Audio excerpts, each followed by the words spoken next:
Great to see everyone here tonight. This is our final public input session regarding the downtown visioning project that we've been discussing the last couple months. The purpose of tonight's session is to let you know what the process is going to be as we get started with the consultants, BBB. And I was in a meeting today with BBB and some representatives from Colby, and we had a great conversation about how we're going to get input in what time frame, et cetera. So it's going to look like, it's actually going to start next week with listening sessions with BBB in person, and then that will be followed by 4 charrettes, which will happen in early November. The first one is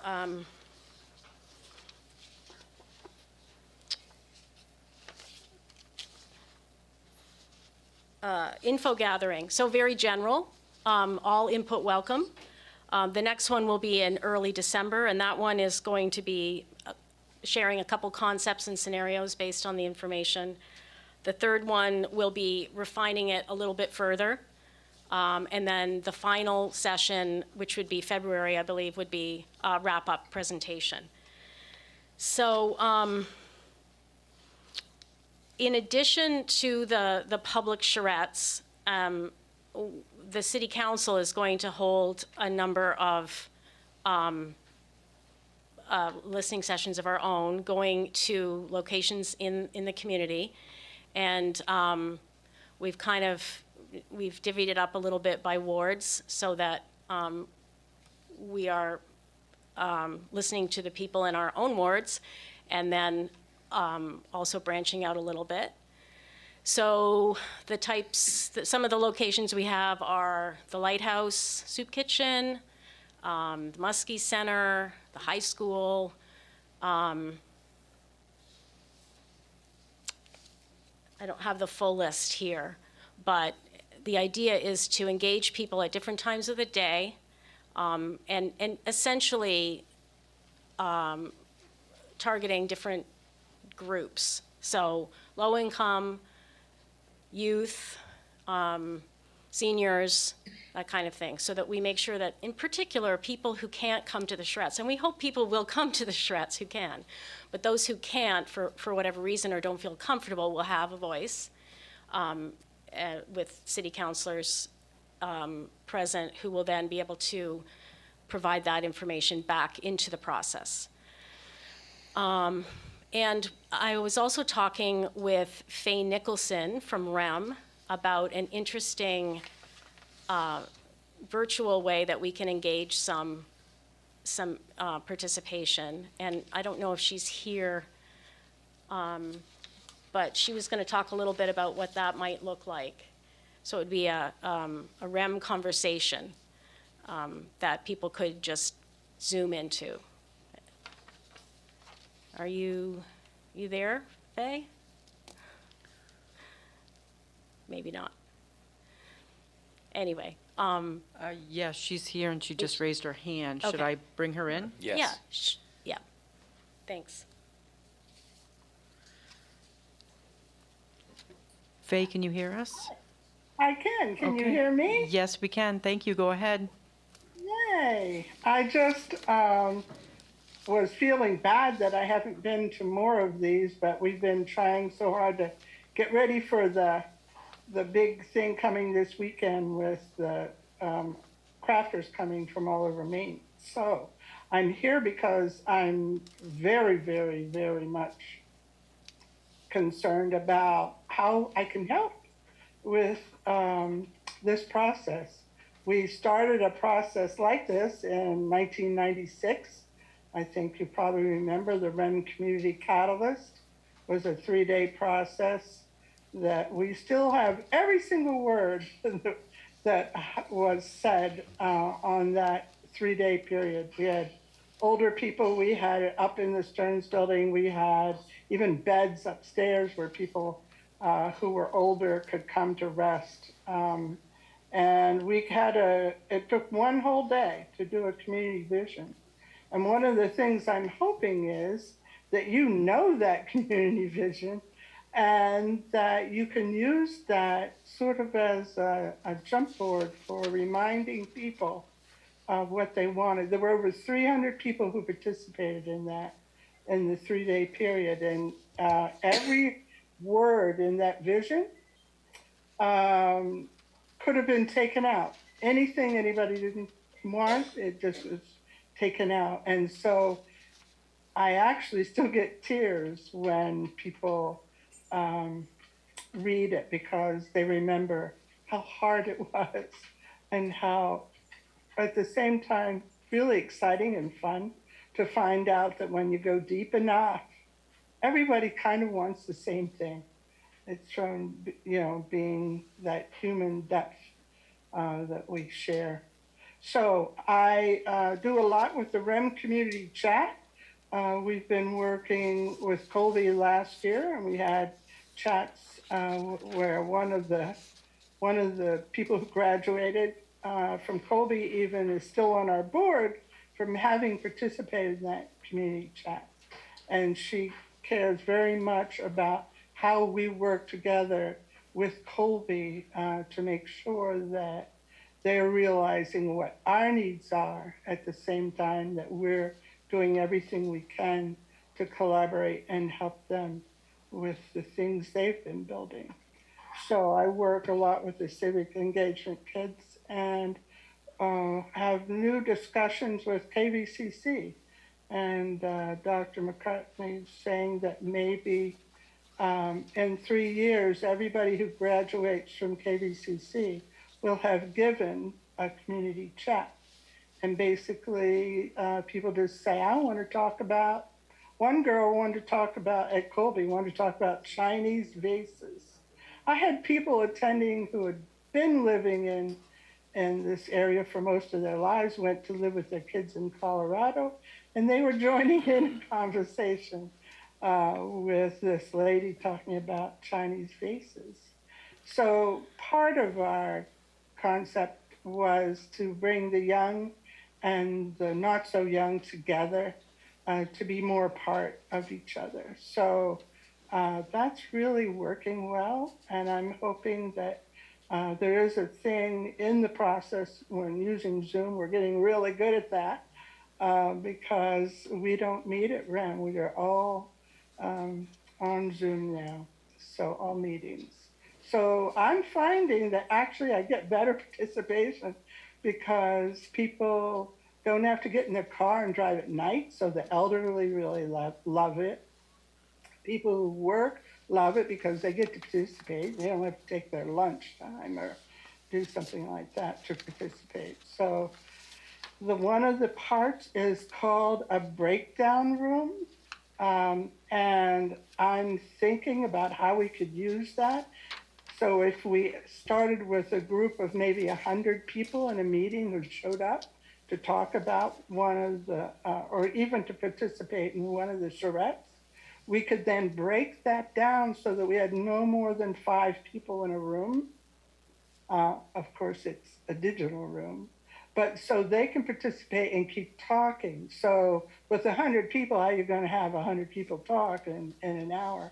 Well, you can by breaking it down. And then in a charrette, in the traditional charrette, you do that, and then you have the one person, would be maybe one council person, going to each of the groups and passing the information along with the idea that you're building on each other's ideas, using the greatest resource we have in our community, which is our people and their very varied experiences. So I'm hoping that we could, by adding something to what you're doing, get people, number one, paying more attention to it, because it's very, very important. And number two, giving them that place where I don't want to be the only dream catcher in town anymore. So I'd like other people to have the experience of what I have when you sit down and touch somebody so deeply that they're crying. If you've ever walked the Kennebec-Messalonsky Trail, you know the dreams that were born and played out there. If you've ever seen all the things on hanging that were knit on the library, you know what the Women's Initiative does. I don't want to go on with that, but there have been, over my 27 years of volunteering as the Dreamcatcher, I worked every day in RIM, and I have since then. So Faye, can I just jump in for a minute here and just, Thank you. I didn't know how long I was supposed to go on. we should wrap it up. I thank you so much for offering to do this. I think that, I'm sure that many people will appreciate it, and I like the intergenerational aspect of it a lot. I want to add that, it is important to remember this is part of the BBB process, and we're lucky to have such skilled facilitators in our community. So we want to make sure that it's building off what is happening in the charrettes, and I'm sure we'll be able to do that. Absolutely. Is there a way to learn that, Becky? One question, I'm sorry, what was the question? How do we learn that? To learn what? The process and what it's going to be, so we can figure out how we can help and be part of it. Well, I just explained that there will be 4 charrettes spaced by about a month. And each one will have a progressive level of kind of narrowing of options or refining of ideas and community consensus. I'm not sure if the charrettes themselves will be available to view, but if they are, I think that would be helpful, and then your participants could view a record. But I don't think there's anyone. Do you know, Paul, if they're planning to record the charrettes? I don't know, but from the past charrettes that Yeah, thank you. Maybe there's a way I can figure it out. Thank you for that. Turn me off now. Okay, so Thank you, Patty. go ahead. Yeah, Paul, you, Oh, yeah, what I was going to say, from the past similar process that we went through 5-6 years ago, it's hard to have the Zoom on those types of charrettes, because what's going on is you have a bunch of people in the Right. room. They have tables spread out, they got plans spread out, they got papers, they're marking, they're drawing stuff, people are giving comments, there's a lot going on, so it's not something that you can, zoom right into, because there's all these little workshops Right. going on along. of course, So, yeah. Yeah. So it's difficult to collect all the information in a Zoom meeting that's in those types of charrette meetings. But we can certainly, there will be coverage by the Sentinel. We can do summaries that people would be able to read, so they know what's happening. And I think we can use that as and people will have attended the charrettes and might want to participate in the REM community chat as well. So I think we can make that work. Anyone else from the public?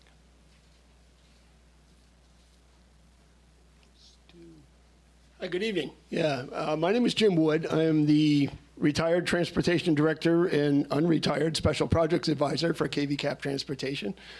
And as we develop this vision for downtown Waterville, one thing I think is important, because it's important to our community now, but it's not very visible, is I would love to see the addition of a dedicated public bus stop somewhere in the downtown area.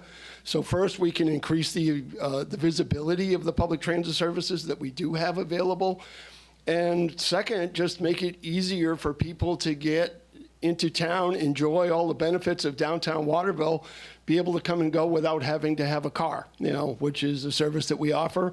A lot of our ridership now consists of seniors and people with disabilities and so on, and folks that don't have other resources to get into town. But with all of the growth in downtown Waterville, we just want to make sure that that's part of the vision going forward. And we'd love to see like a nice bus shelter that has a very cool aesthetic to it, that gives a distinctive look to downtown Waterville, and good places for our buses to connect, where people can connect between different bus stops or make connections to go to Augusta, or do all the things that people do. But I think it could be, it is something that's pretty prominent in a lot of the more urban communities and stuff, but I think it has a real strong benefit for the people of Waterville as well.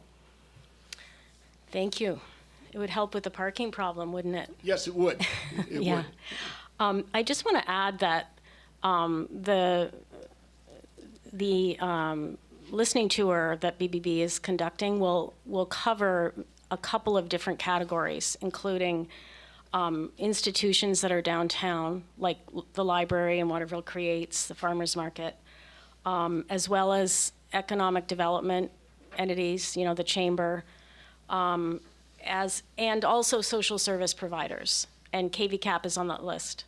So, and elected officials and city staff will also be part of that initial listening tour. So, Anyone else from the public? See none. Regular Okay. meeting? You got a hand over there in the corner, Oh, Diane. and Claude's got his. I get you, Claude. Did you want to say something, sir? There are attendees online who would like to speak. All right, we'll get Patty to bring him in. Hi, Diane Weinstein here, Ward 6. I actually want to validate the concern about transportation and the hub. Well, this isn't about the process. I actually am going to quickly review 5 features that I think are important to redesign. So I'll be quick. 1, a centrally located community center.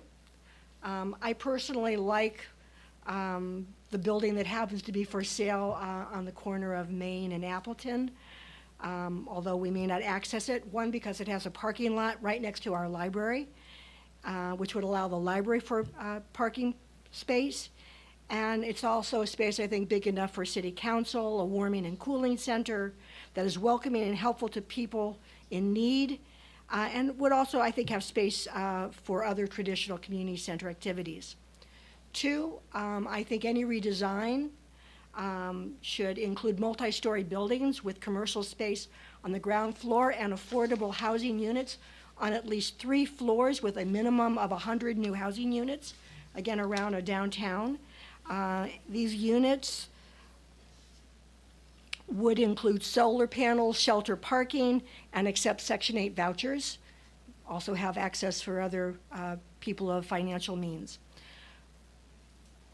Adequate parking is key, that we all keep talking about, to include sheltered spaces that are proximate to commercial entities on Main Street and the Cascade Plaza, as well as the Waterville Opera House, the Shoup Center, and the Head of Falls Recreation Area. Fully lighted sidewalks with adequate curb cuts that are approved and tested by people with wheelchairs and strollers, because people otherwise typically build them who don't use them and they don't work.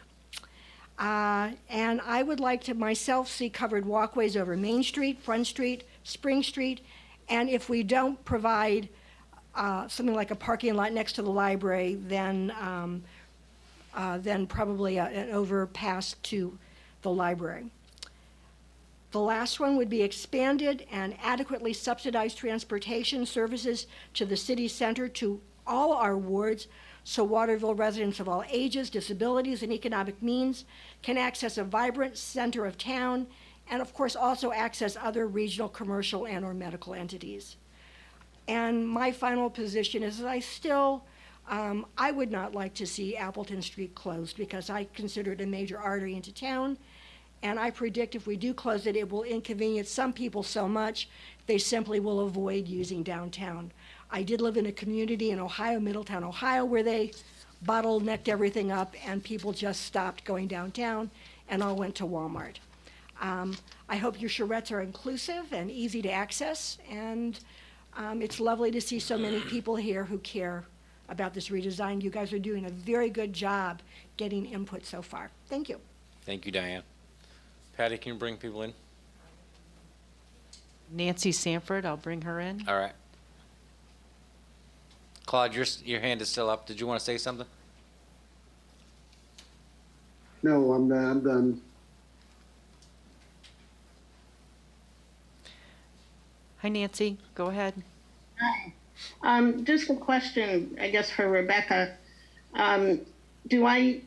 Is BBB going to be at all the public charrettes, and when you folks go to like the Lighthouse and Muskie Center? They are going to be at all the public charrettes, yes, and they are not going to individual other listening tours. The council will do that. But I will And then add, get I will add that the charrettes will be held at different locations around the city and at different times of day, so that it will, to maximize ease of attendance and to mix it up, so it's not in the same place every time. And so if a person had the time and the inclination to go to all of them, one could do that, correct? Oh, yeah. They'll Yeah, all be okay. open Alrighty. to everyone. Okay. Yeah. Thank you. That was Anybody- it. Anybody else out? Patty? Yes, I'll bring in Elizabeth Leonard. Okay. Let's see.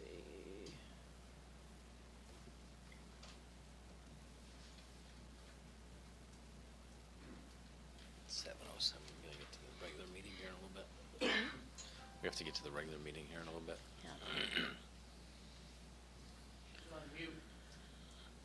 Elizabeth, you're muted. I'm sorry, can There you hear go. me now? Yes, can. thank you. Okay, I'm sorry I can't be there in person today, but I had, I guess, I had a question and a sort of general philosophical issue that I wanted to raise that won't surprise anybody. But the question is, could we have a definition of the term charrette, which has been used a lot already today and in the past as well? And I don't really understand why we're using that term instead of something that is more familiar to many of us, but I would love to get a definition of that term. And the larger philosophical issue is grows out of my general concern for our poorest community members and neighbors.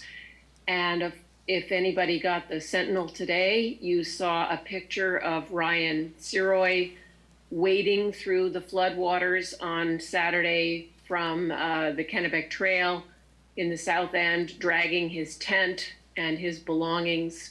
And I met several people on Saturday when I was downtown doing a Poor People's Campaign informational session who were also tenting and had spent a lot of time trying to dry out their stuff after they had been basically, flooded on the riverbank on Thursday night and Friday. And I just feel so strongly that these folks need to be at the center of what we are doing and thinking about in terms of the future of this city.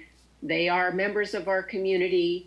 They must not be forgotten. They must not be a sideshow. These are people whose lives are falling apart, not entirely or even largely of their own doing. And I feel very strongly that they need to be top of mind as we go forward.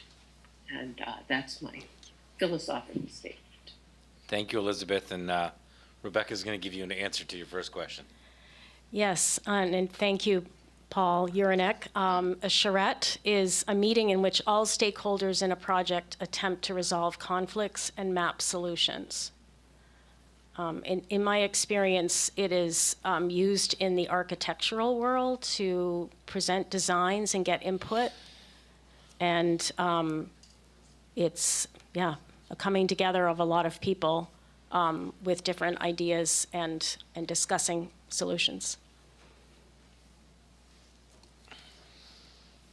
Anyone else from the public? Patty, anybody else? Nope. All right, well, we're going to end the public session, and we're going to move right into the regular meeting. Good evening, everyone. This is a regularly scheduled meeting of the Waterville City Council. There are agendas available in the file pocket up by the front door. All items appearing in the consent agenda are voted on in one motion and vote. Generally, these items are routine in nature and do not require discussion. All items listed under unfinished business or new business are voted on separately. First, councilors will be given an opportunity for questions or comments. Once all councilors have had an opportunity to speak, citizens will be given an opportunity for comments or questions. Citizens must identify themselves and speak at the podium. Each citizen will be allowed one opportunity to speak and will be limited to 3 minutes. Finally, the councilors will be given another opportunity to speak or comment. Citizens who would like to speak on a topic that does not appear on tonight's agenda will have an opportunity to do so at the beginning of the meeting under the public comment section. All right, Pledge of Allegiance. I pledge allegiance to the flag of the United States of America and to the republic for which it stands, one nation, under God, indivisible, with liberty and justice for all. Light bulb. Thank you. Do we have any conflicts of interest?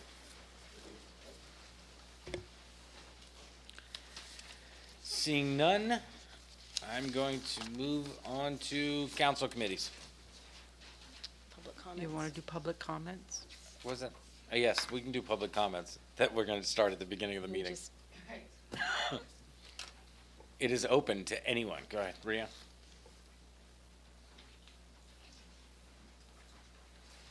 Yeah, full house. Yeah. Rian, Ward 6. I'm here with Friends of Green Street Park. As many of you know, the skate park was officially opened a couple weeks ago. Every time I drive by when it's not pouring rain, there's just an abundance of people, kids, adults, just a great mix of people using it. It's really great to see. The Maine Skate Park Association is holding a Halloween party at the skate park on Saturday, October 29th, from 11 to 4. It'll be at Green Street Park, and that coincides with the official ribbon cutting that is going to happen at noon at the skate park. And so there will be a costume party as well as a best trick contest for the skaters. I will not be skating. But if you do, it's going to be a great time. So head on out, and we hope to see everyone there. Thank you. Real quick, sorry if I missed it. We're doing a ribbon cutting at noon right here. Sorry, I'm Matt with the Parks and Recreation Department. Okay, I missed it. Sorry. Anybody else for public comment? Cindy.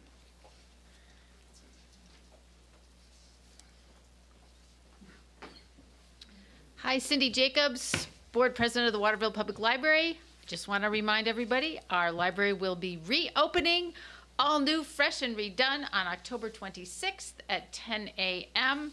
And we look forward to welcoming you all back into our space. Thank you. We're ready. Anybody else for public comment? All right. Now move on to council committees. Actually, is there anybody for public comment online? No, sir. All right. Council committees. Okay, well, I have a report from the Housing Committee that summarizes our first year of work, more or less. And it is available on the city website under in the agenda packet. I won't read the whole thing, but I wanted to share some of the highlights with everyone tonight.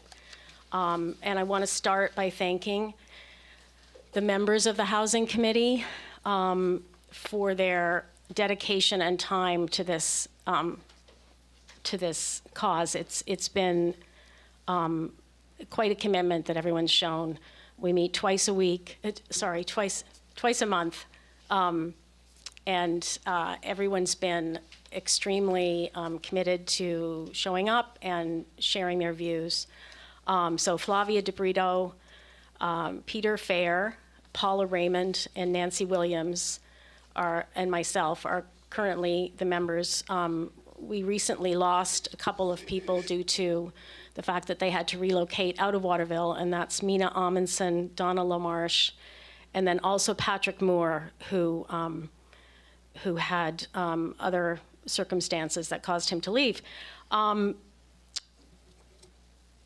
also grateful to the many guests that we had come to the Housing Committee, including Dave Pelton and Andrea Pasco from KV Cap, Diane Townsend from the Waterville Housing Authority, Katie Spencer-White from Mid-Maine Homeless Shelter, Garvin Donegan from the Central Maine Growth Council, and a number of representatives of the Central Maine Apartment Owners Association, some of whom are here tonight. Lindsay Burrell, Arthur Trammell, Justin Giroux, Steve Casey. So we've had quite a robust group of people come through. I haven't named everyone, but it's been very interesting to hear some of the ideas and perspectives from a wide range of people. So our charge from the council was to review existing housing policies and guidelines, including the city's comprehensive plan, a housing study of 2002, and other housing data and projects with the idea of identifying issues of concern around housing availability for all socioeconomic groups and to support improvements in the existing housing stock throughout the city, all wards.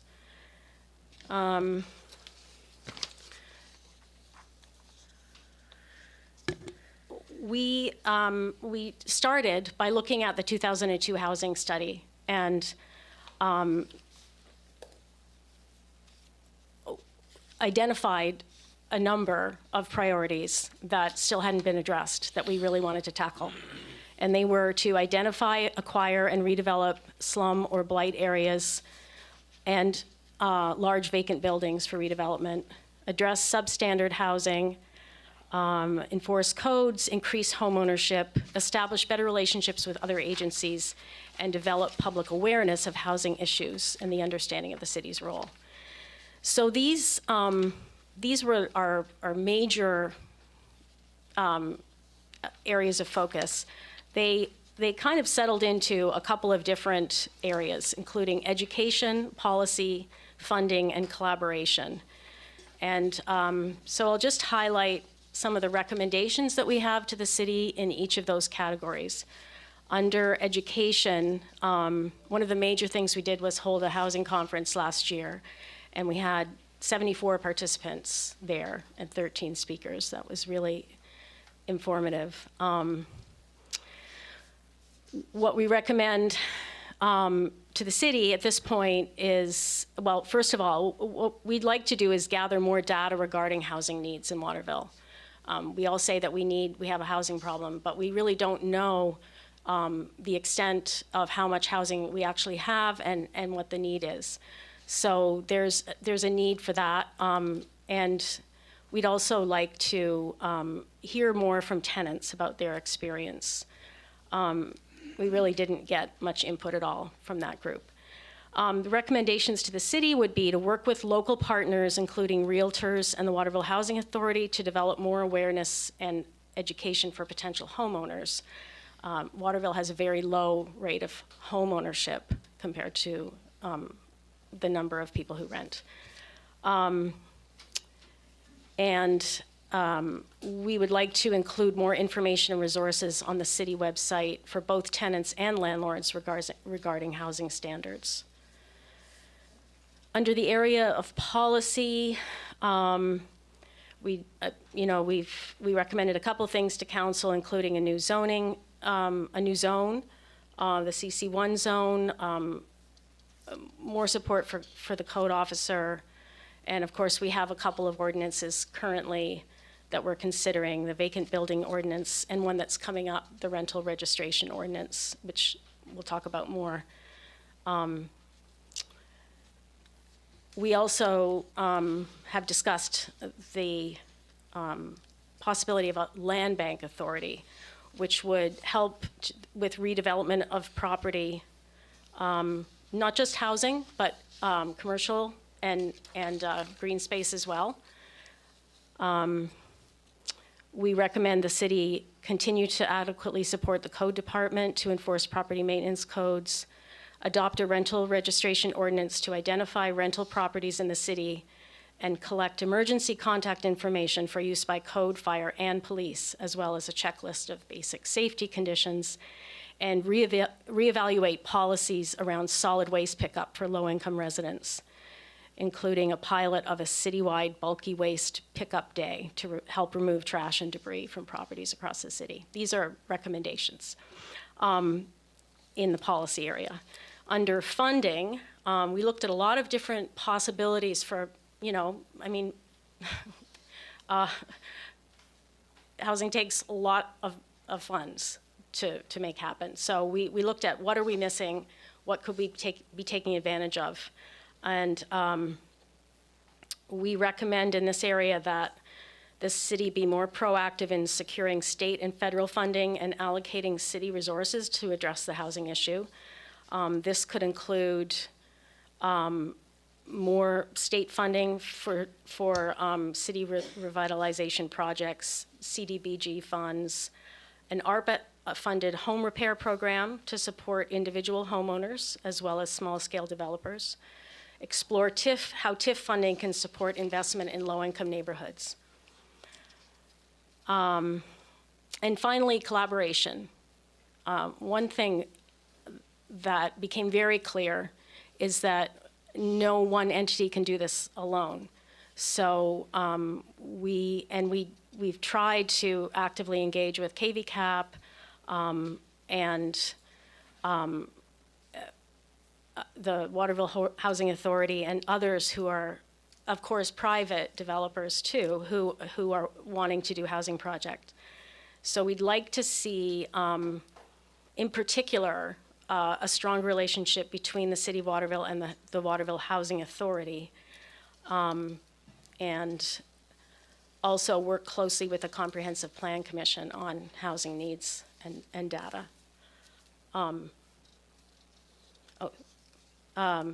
So, yeah, cross-sector communication between Waterville departments and other economic entities like Central Maine Growth Council, and also Habitat for Humanity and the Waterville Community Land Trust. And finally, we recommend that the city consider adopting future strategic plans of neighborhoods associations, in particular the South End Neighborhood Association, which has worked so hard to develop plans for revitalizing that particular neighborhood. Thank you, Councilor Green. Any other council committees? Steve, City Manager's report. Mr. Mayor, I do not have a report tonight. Done deal. Can I get a motion on the consent agenda? So moved. Motion to read by No, she needs a second. second. Thank you. So council consent agenda, Yes. Councilor DeBrito, Yes. Councilor Klepak, Yes. Councilor Green, Yes. Councilor Frankie, Yes. Councilor McCormick. Yes. The vote is 5 in favor and 0 opposed. Now, Tom. Motion to read all items by title only. Second. Roll call. Councilor DeBrito, Yes. Councilor Klepak, Yes. Councilor Green, Yes. Councilor Frankie, Yes. Councilor McCormick. Yes. The vote is 5 in favor and 0 opposed. All right, moving on to old business, Order 182, 2022. Accept property donation Pine Ridge parcels. Any discussion? Can we have a motion put on the Oh, floor? yes. Motion. Second. Steve? Mr. Mayor and everybody here, this is an offer of a donation of land of 3 parcels adjacent to the Pine Ridge Recreation Area out on West River Road. Matt Skane, our Public Works Director, is here to provide other details and answer any questions. We are at the point now where we have the final documentation in place, which is what we've been holding off for, in order for the council to take action on this matter. Go ahead. Right, we just finished up with the property and sales agreement yesterday and today, so I'm hoping you guys all had a chance to take a look at that. Very generous offer. Each of the 3 parcels abuts the Pine Ridge Recreation Area. One parcel in particular, parcel 13, will be used as a rest area, visitor area, picnic shelters, overlooking the complex, which we're very excited about. The other 2 parcels were over on a paper street, Lucille Ave. It's not built, but they're nice, small parcels in that area. We don't have any immediate plans for them. Again, just a very generous offer from Mr. Gershbach. I've got an email here from him. The one prerequisite is that parcel 13 would be named in honor of his wife, who is a Waterville native. He says, after thinking a bit more about the naming of the parcel, it seems just like Baldic, that's B-A-L-D-I-C, would be wonderful and would acknowledge other members of the family as well. Mary's grandfather originally acquired the lots, and they were passed down through 2 generations and 4 individuals.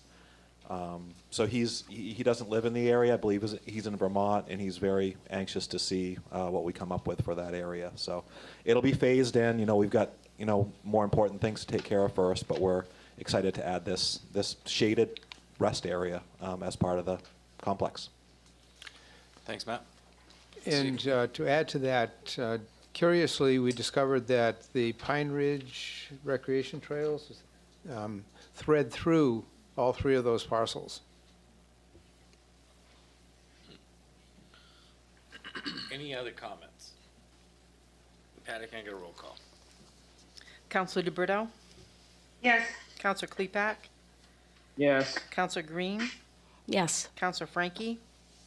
Yes. Counselor McCormick? Yes. Vote is 5 in favor and 0 opposed. Moving on to ordinance 199, 2022. Move to Adopt a adopt. vacant and abandoned buildings ordinance. Move to adopt. Second. Any discussion?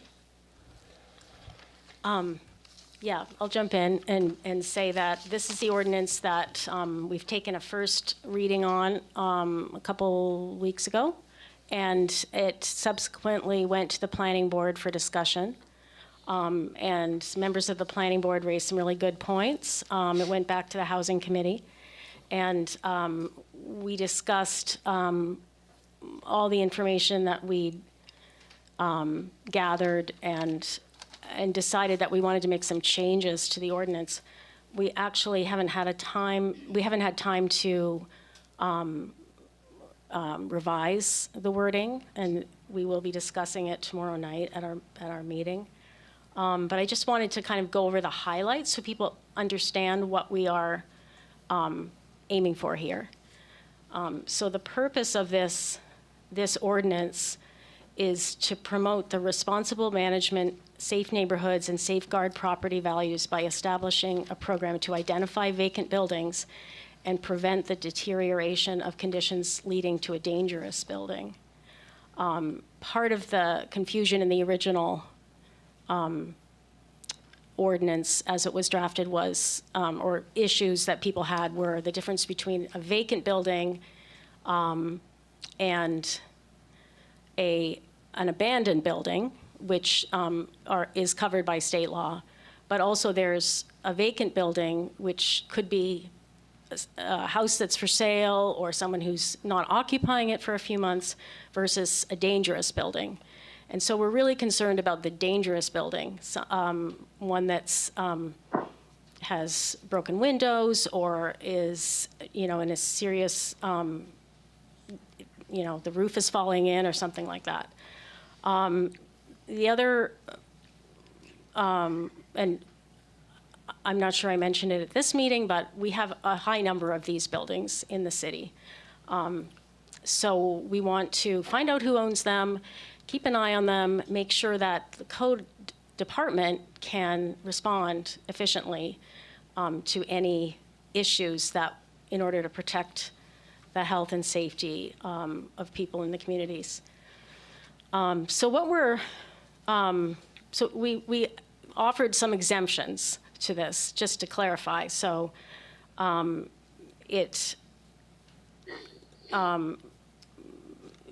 buildings that would be exempt would be those that are in the process of being demolished, constructed, or altered pursuant to a building permit, one that suffered fire damage or weather conditions, residents of armed forces on active duty, seasonal residences, a house that's for sale with a state of Maine realtor, or a sale by owner platform. So these are not buildings that would be covered by this ordinance. We're really looking at the buildings that are truly vacant with no plans for occupancy or rehab. And then originally, we talked about the permit being, I think originally the permit was $300 for 6 months with an accelerator. And the question came up about a cap.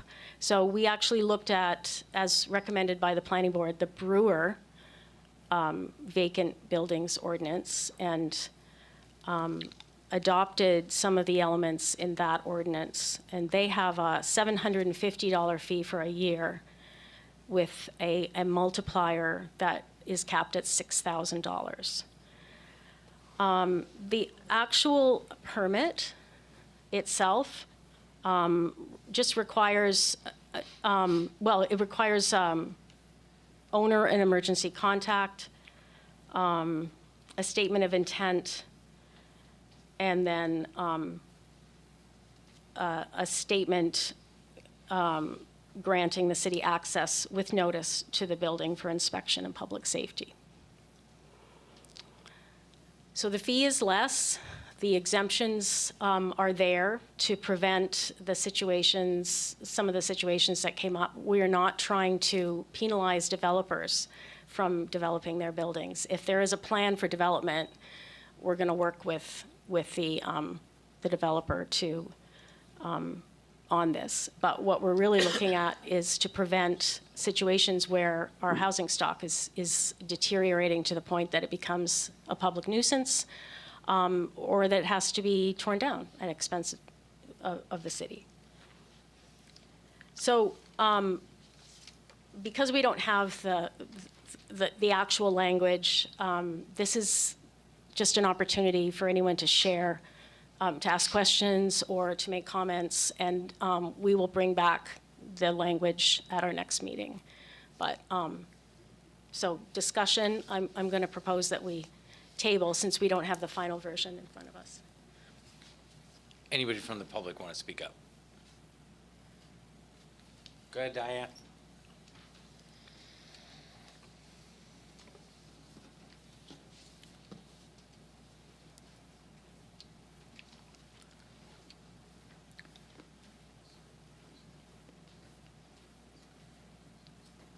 First, I want to say I think this has been one of the most hardworking groups, committees in this community, and it's really invaluable that the citizens who participate and the council members who participate, who are really concerned about blighted buildings and the deteriorated buildings that some people are living in our community now through no fault of their own.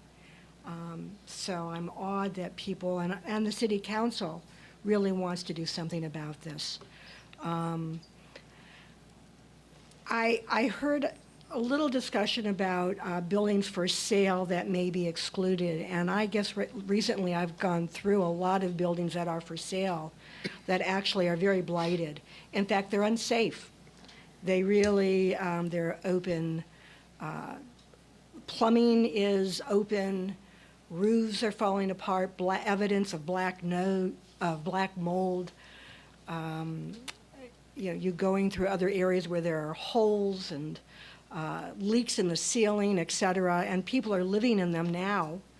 And I think they meet the state consideration of what would really be abandoned because of the severe blight and deterioration of those those properties, even though people are living in them. So I'm a little concerned. I want to make sure that those buildings that are for sale in that condition, because sometimes there's a way to pass them on from one landlord, from one owner to another, when there are tax breaks when you sell them, and there's no improvement. And I find it very worrisome that we have people that must live in those apartments for incredible costly rent or even low rent, but very unsound. So bravo to all of you who are really looking into this. And I have respect for owners as well, but this condition is just unfathomable in 2022. Thank you, Diane. Just to clarify, the fact that a house is for sale doesn't exempt it from violation of a property ordinance. That's still, needs to be addressed. I don't really have anything to, I'm more of a question. Can you go up to the all right. podium? The people online won't be able to hear you.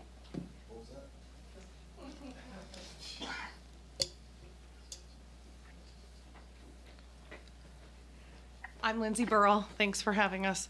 My question is, once those changes that you mentioned were in place, would we be able to get a copy of that? Because I'm sure I would have something to contribute after seeing it, but I don't really want to waste anybody's time prior to its completion. I mean, anything that comes before the council is published in the agenda packet. It's on the website. And that will be discussed when?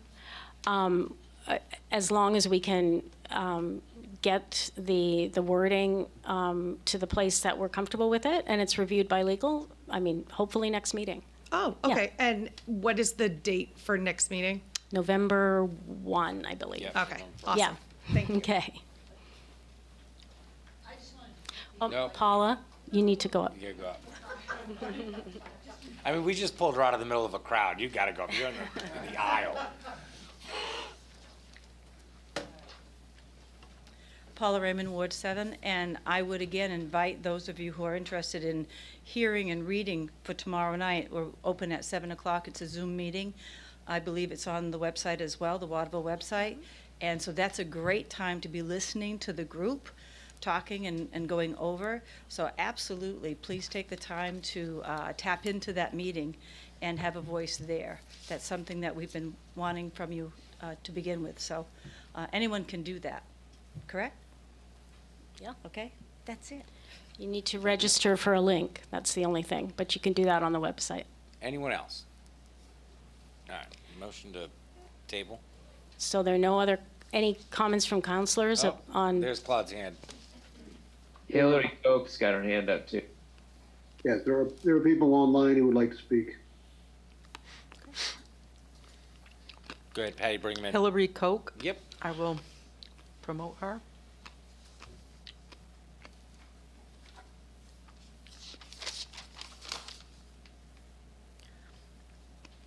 Hi, Hillary, can you hear us? I can hear you. Can you hear me? I can. Go ahead. Hi. Okay, so I'm here with two different hats. My first hat is a planning board member.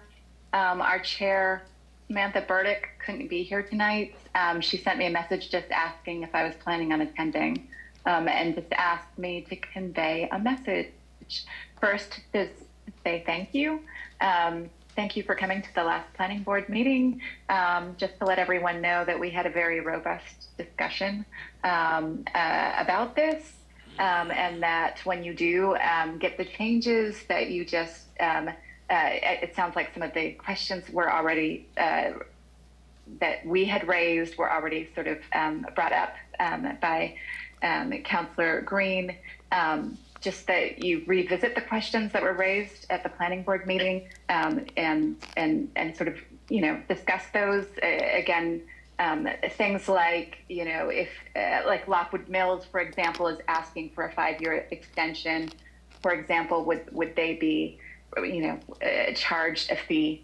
Probably not, but that's, a question that should be discussed. So anyway, thanks again. It was a robust discussion. And then just as a private citizen, I would say, one of the questions that I had raised, I still sort of have, and I would raise it again. The wording is very clear. It says vacant. I'm going to go back to it now. Vacant and abandoned. But I heard someone just say blight, a blighted property. Those are two different things, or those are three different things. And I think the word blighted was stricken from the ordinance. Is that right, Councilor Green? The ordinance needs to be rewritten, and right. So I mean, I can't comment on a version that's now out of date, but I take your point, and I think, I mean, I tried to address this with, noting the distinction between a vacant building and a dangerous building or a nuisance building, right? So this is where we have the blight conditions starting to present. Right. So I think I'm going back to the comment that was made before. I think it's totally reasonable if there are houses for sale that are clearly dangerous and blighted. I don't know, again, I'm not sure how we make that wording clear, but I think it's reasonable that if there are houses that are clearly dangerous and blighted, that somehow we need to address that. Absolutely. I mean, the whole point of this is to give code another tool to use to do the job that they want to do, which is to make sure that the property maintenance code is maintained. And but if you have buildings that where you don't know who owns it, and you can't reach the person. I mean, it's really about establishing contact and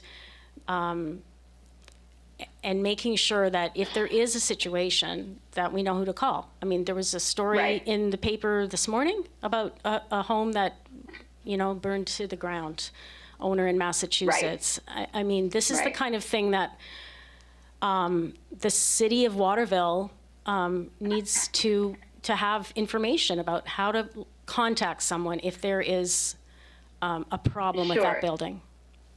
Sure. I think what I'm talking about is I'm referring to Diane's point about houses that could be for sale. And certainly if there is a house that's for sale, we would have that information. We would certainly know who the owner is. But I think my point is that if there is a house that clearly is dangerous or is blighted, I think we had a discussion previously that we do have an ordinance that specifically addresses blighted homes. And so, I think, part of what we had discussed was, can we make sure that the code officer has the teeth in order to take charge in those situations? And then, of course, for vacant or abandoned buildings, making sure that we address those too. And so, it's tricky. I'm not sure, again, I'm not sure what the answer is, but certainly if there are homes that are listed for sale that are blighted or are dangerous, I would agree with Diane that needs to be addressed. Absolutely. And I guess my point was, I think, they should be parsed out somehow, but anyway, that was all I wanted to add. Thank you, Hillary. Thank you. Anyone else from the public? All right. Anybody online that wants to speak? No. So could I move to take an item out of order? Well, we have this item that we need to. Yeah, we got to sorry. vote on Yes, we tabling got to it. vote on it. Right. Sorry. We need to Roll call. Okay. dispense this. So- We've got a motion and a second to have it on the floor. Yeah. So I move that we table this to our next meeting. Second. Patty, roll call. Counselor DeBrito, Yes. Counselor Klepak, Yep. Counselor Green, Yes. Counselor Frankie, Yes. Counselor McCormick. Yes. The vote is 5 in favor and 0 opposed.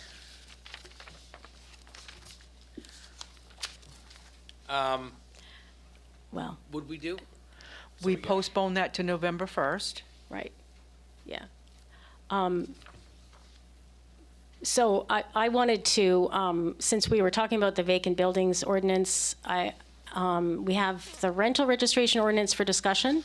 I wanted to move to take that out of order so that we could also discuss that ordinance now, so that we're talking about housing altogether.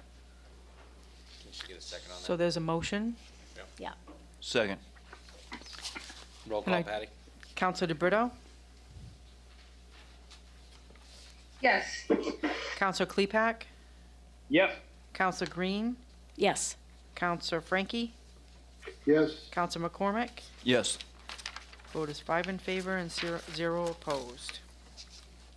All right. So now it's on the, Okay. you got it on the table? There's nothing So- really on the table, it's a discussion. Discussion. Right. Yes, I'll let you so lead. this is a discussion in a similar vein to what we just talked about. We don't have this ordinance yet before the council, but it has been under discussion at the Housing Committee for a number of months. We actually had a meeting with members of the Central Maine Apartment Owners Association. Several of them came to our meetings at the Housing Committee. We also had one specifically to talk to property owners about this ordinance and get some input from them. And at that meeting, what became clear is that they were very opposed to having any kind of fee associated with a rental registration. And so, but there was also a lot of support for the idea of being able to gather emergency contact info for property owners who are renting. And so I think we came to a sort of consensus point on that. This ordinance that we are going to present does not have a fee for registration. It is a registration and not a license. So it's just, the purpose of this is in a way very similar to the vacant buildings ordinance. It's just to get some information on who's responsible for the building, particularly emergency contacts, and also information about ownership and the type of housing that is available, in any given unit, so that we know what's being rented in the city, and get some information on how to reach a person that's responsible for the building, and just maintain dialogue with people who are renting these properties.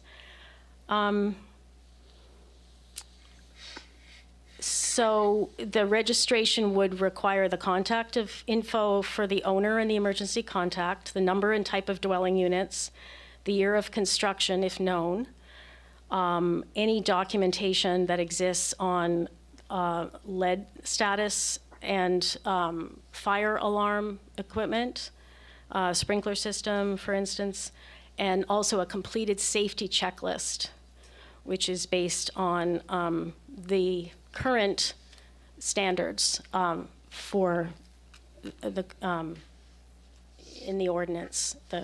I'll get the exact term. So bottom line is there are no new requirements in this rental registration. It's simply a way of knowing who's renting property in the city and how to get a hold of them in a situation where that's needed. And this would be used not just by the code department, but by the fire department and the police department as well. So that is where we are with that. This is based on a registration ordinance from Lewiston that's been operating for about a year and a half right now.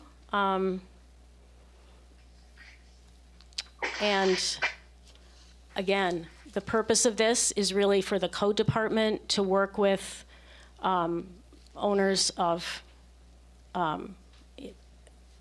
housing in the city and establish basic safety standards, make sure that people understand what they are, and be a resource if there are any questions about code violations or anything like that. Any questions from the public? Go ahead. Yeah.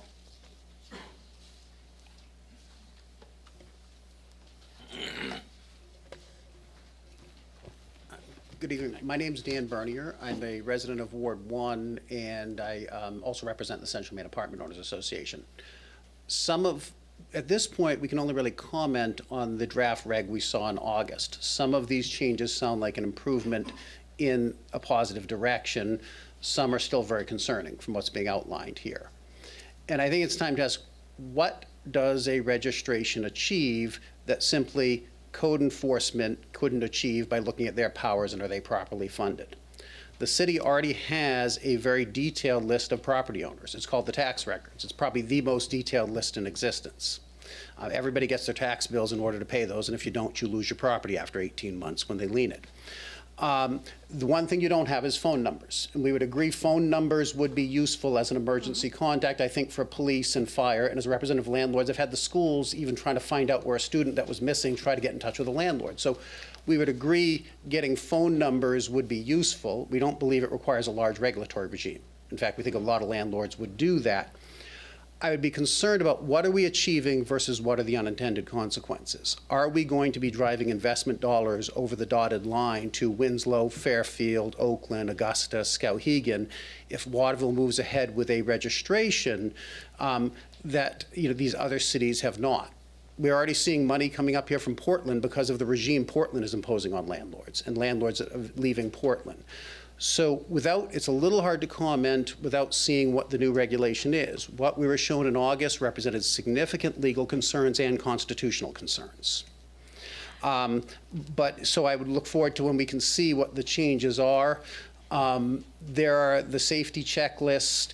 Lead paint's a concern. That is the city really going to take the time to learn the federal regulations that's heavily regulated by the feds in the state already, and that's an area that the city needs to be careful getting into.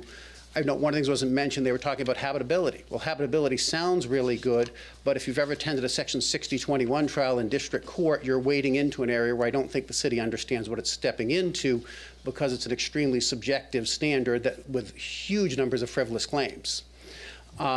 So I guess I will leave my comments there until we can see the new draft regulation, but I would express extreme concern that we're achieving very little with a registration and that the unintended consequences could be significant of driving money out of the city. And thank you for your time. So I get questions, and I've watched the housing committee do a lot of work. And I know what it's like to own apartments and be a landlord. And we have gone back and forth on lots of issues that have gone in this. And I've gone through this with the lens of a landlord. And we have argued many points. I'm glad that you're okay with the phone number, but that requires us to have a registration. I mean, at this point, it's silly. They were going to do all units, and then I'm like, no. I think of a person who has a duplex who is renting out the other side isn't really the kind of landlord that you're going to have an issue with. They're not trying to make money off of their apartments. They're just trying to have a home.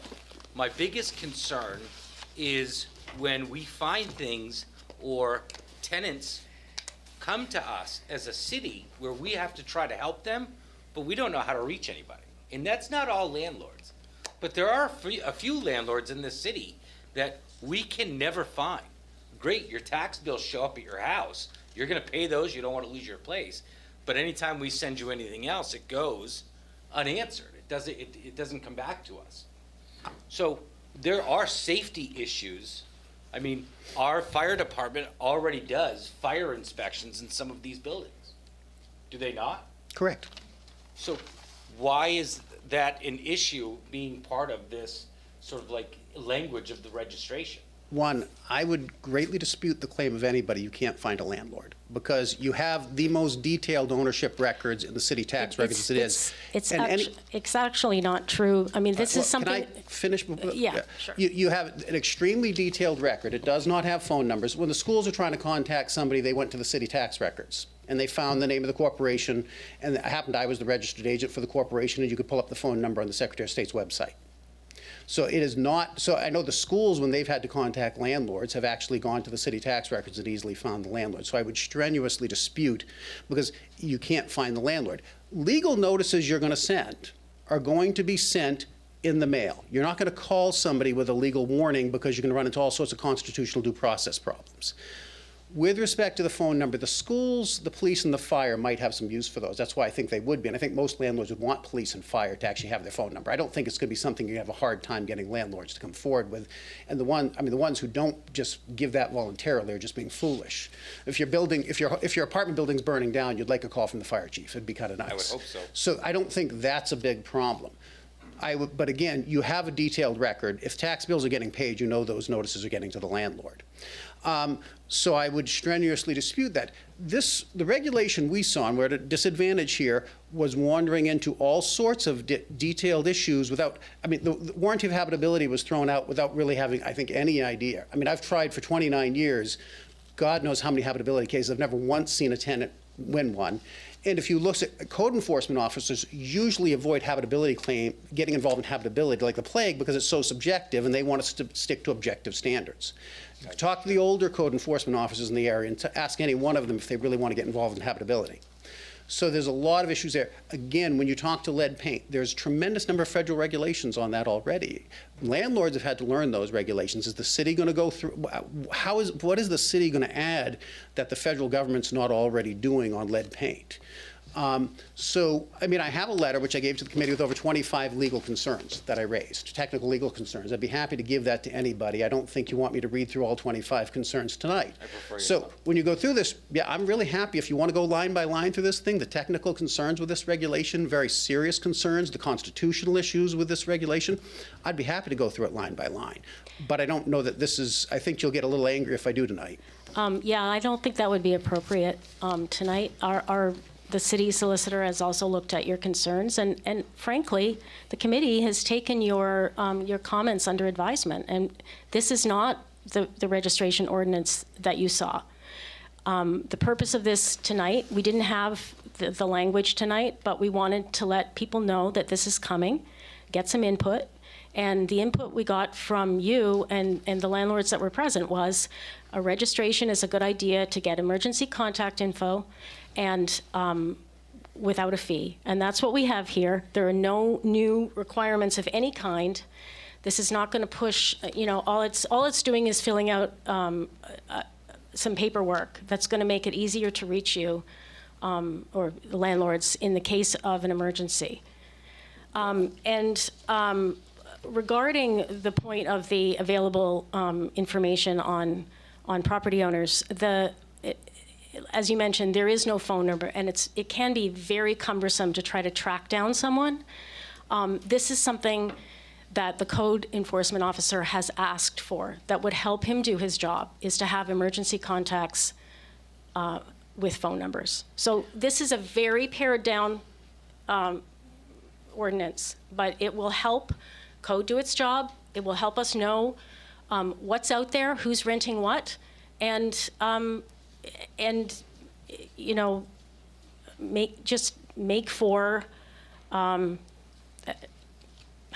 better relationship between landlords and code. And code can help in some cases where there may be questions, or even in cases where there may be situations that need to be addressed in the property.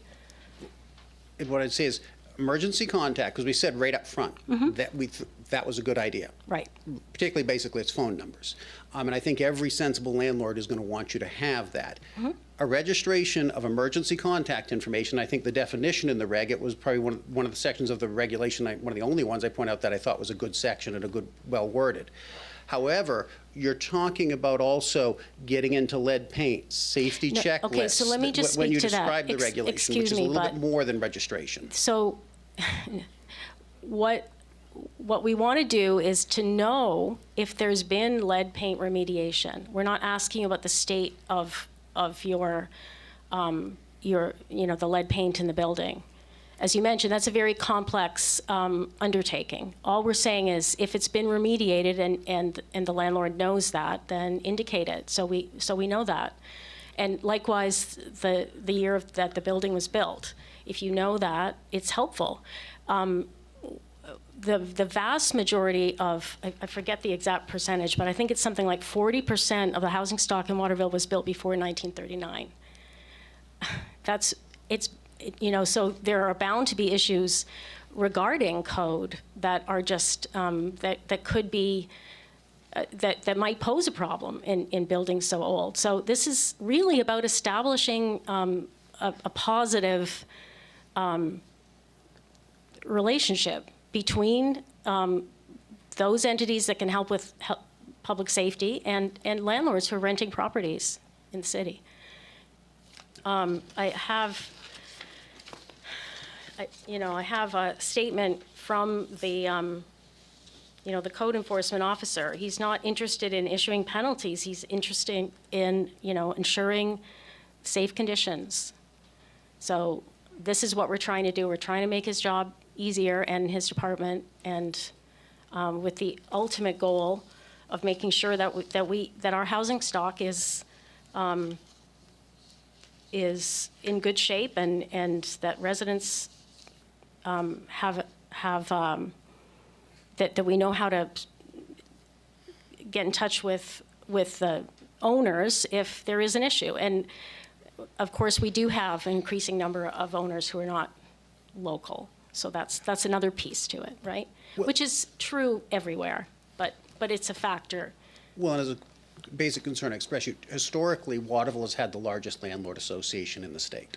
I mean, Bangor's might have passed us recently, so you have more local landlords in Waterville than you do in Portland, which there's no way we should be larger than the Portland Association, but we are. Well, because we have a higher percentage of renters here. Well, but still, I mean, it's more than that. They're a much larger city than we are. So we have a large number of local landlords, and that's something you want to continue to encourage and not chase out of the city. And we're fortunate, and I think it's one of the things to realize, that we are still a city dominated by smaller local landlords and not large out-of-town landlords.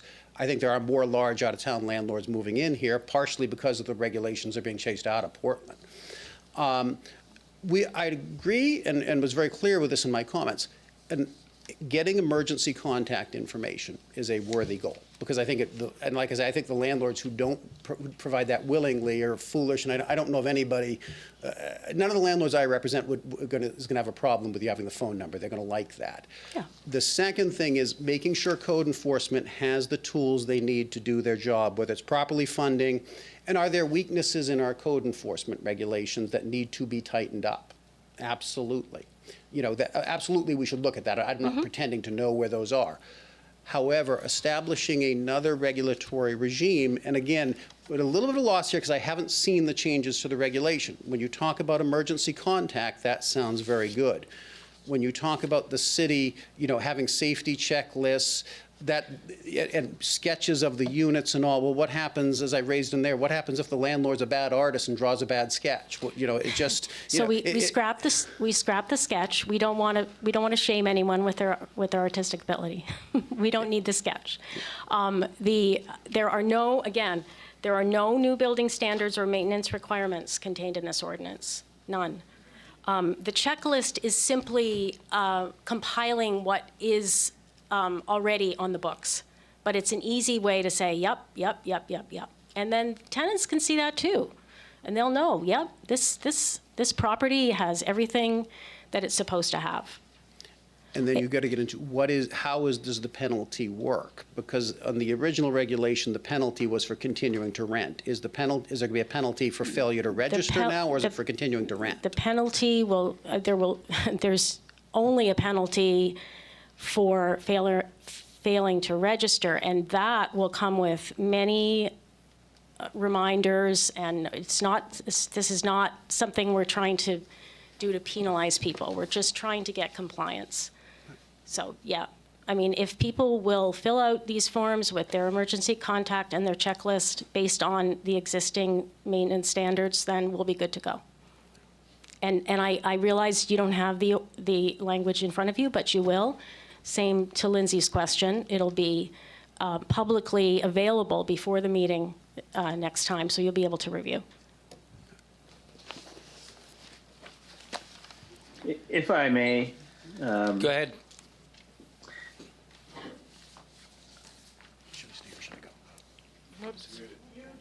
You're muted, Councilor Klepak. You're on mute. Person not, There you go. Yes, a person not immediately involved in the drafting of this, but just following it here.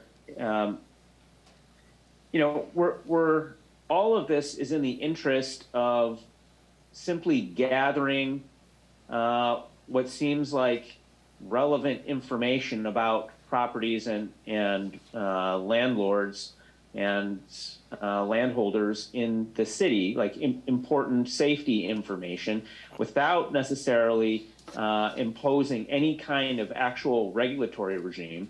So the gentleman, I missed your name, but it seems like simply we've heard your concern. Being patient for the language to come before us is the next step. And then to your point, I'm a little bit confused about the point that you were making. You seem to be mixing your metaphor there when you were saying that we are risking driving landlords out of the city by imposing this regulatory regime. And then, like is happening in Portland, and then you said that actually Waterville is seeing an increase in absentee landlords because Portland has been imposing these regulatory regimes that's driving them out into our market.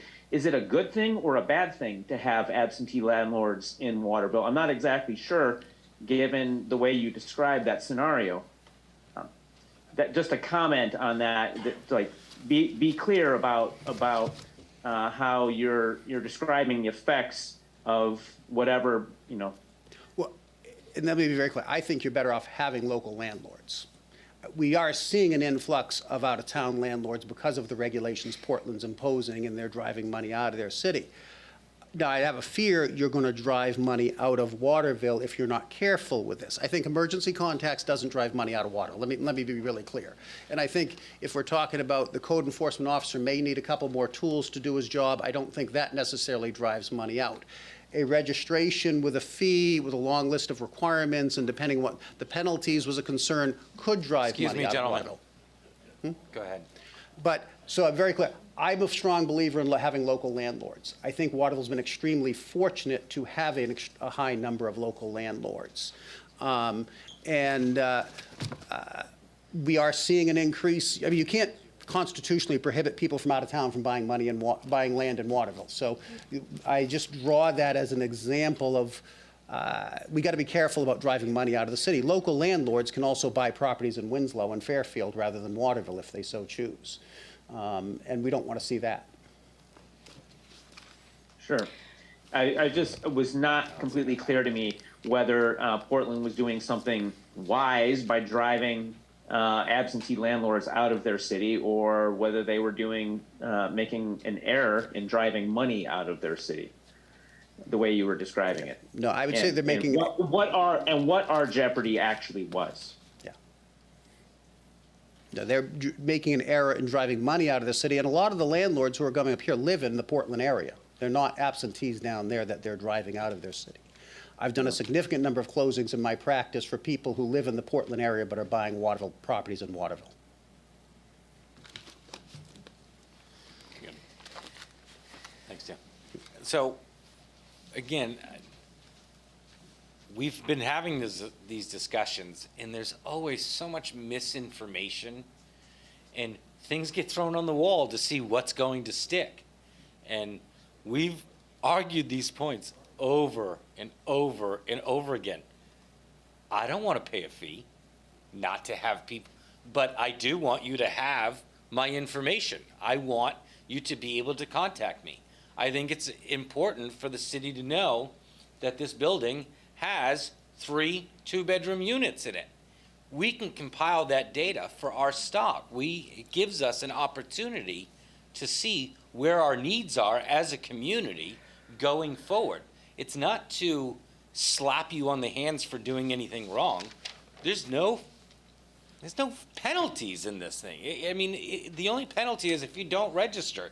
And if you don't register, we send you a notice and you get 30 days to register. And if you don't register after the 30 days, we're going to hit you with a fee. And guess what? If you register after you get hit with the fee, we're going to take the fee away. It's really just meant to get you to be a partner with the city. When there's an issue, we want to know who to contact. You should want us to be able to contact you. And as long as I'm here and I've talked, I'll give it to you here in a second. And we've talked, like I've had you in my conference room. We've had these discussions. I told you that it was a lot to do about nothing, that it was going to sound a lot scarier than it was, and that as long as I sat here, we weren't going to be sitting and looking at these fees. I don't want to pay them either. But I absolutely agree that if something happens down the road, that we're not targeting people who are in duplexes. We're targeting the people that we need. You've got 50 apartments. I got to be able to get a hold of you. If there's a bunch of stuff that's posing a threat to public safety in front of your building, I want to be able to get a hold of you so that we can figure out how to mitigate it quickly so that it doesn't impose a threat to the general public. And you should want us to be able to do that too. All the other stuff, the scare tactics, the people are going to buy here, they're going to do that anyway. Let's work as a team. We're not adversaries. We want the same goal. Go ahead, Klepak. Well, I was just wondering, what's the actual magnitude of the proposed fee here? And then, do we know that number? Yes. It's zero. Yeah. There's no Okay, fee. all right. There's no fee. Okay, well, there is no fee, all right. And then I would say, even if there were a fee, what is the median, what's the median price for a two-bedroom rental in Waterville versus the median price for a two-bedroom rental of, equal square footage in Winslow, Oakland, and Fairfield? Renters, presumably, this is a good rental market regionally. Renters want, landlords want to be in Waterville. Yes, but we're essentially the same community. Whether you're in Winslow, Waterville, the only thing dividing us is water. I mean, if you mixed us together, we'd be Augusta. The rental rates in both communities, all the communities in this area are essentially the same. I mean, give or take $50 here or there, but they're essentially the same. You're going to pay the same amount for a two-bedroom.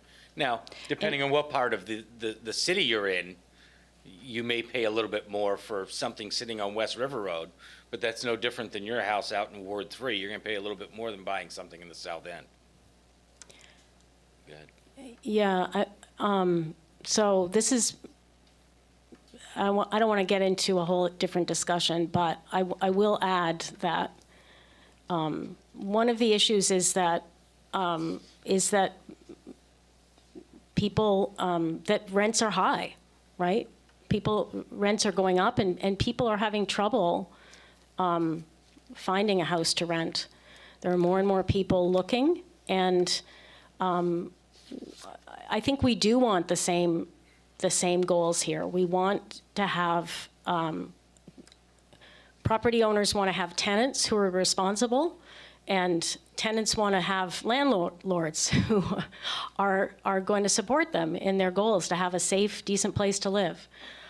We do have an estimated 2/3 of the renters in Waterville who can't afford the median rent, which for a two-bedroom is about $1,300. So it is an issue. We have to work together in order to be able to provide housing for the people that need it in our city. And there are some other, as I went through very quickly through the Housing Committee report, but we have some other initiatives that we want to bring forward, which would help us invest in our housing stock so that it does improve, and that we have and that we assist landlords to improve their properties if they're renting to low-income people, because everyone needs a decent place to live. But this particular ordinance is simply a way of starting that relationship, finding out who's renting and how to get a hold of them, and we'll take it from there. But it is a partnership, and it shouldn't be an adversarial relationship. 80% of those names are gonna be something LLC anyway. So we really just need emergency contacts. Anyone else? We are, it's part of the registration.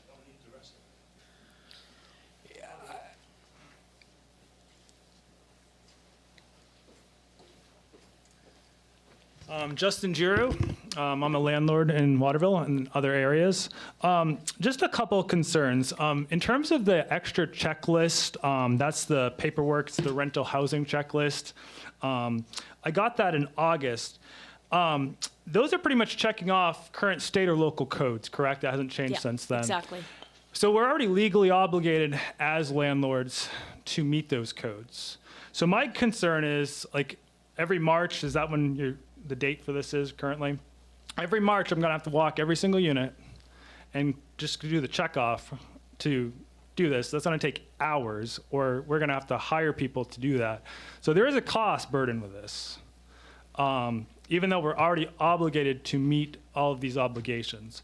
Is there any flexibility on like when that's done, like at move-in or something like that? Because if I'm obligated to do it at a certain period of time that doesn't correspond with a turn or something like that, very expensive for that part right there. I think we covered the lead paint thing, but landlords are already required by the EPA. Like, I had to do an 8-hour course. I'm registered with the EPA already to be able to do lead work, and we're all supposed to be doing that.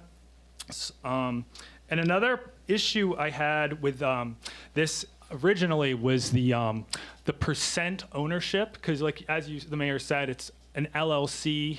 Most of us are LLCs, and on one of the forums you said that we had to tell percentage ownerships of the ownership of an LLC, and that's kind of a protected thing. I don't know, is that in the newer draft, or has that gone away? I'd have to look, but I wouldn't agree. I have the form. I wouldn't want that to go through anyway. Very well. I think that if you have two different, I have properties that have multiple LLC owners. Yep. So if one LLC owns 80% and the other one owns 20%, I think that could be listed.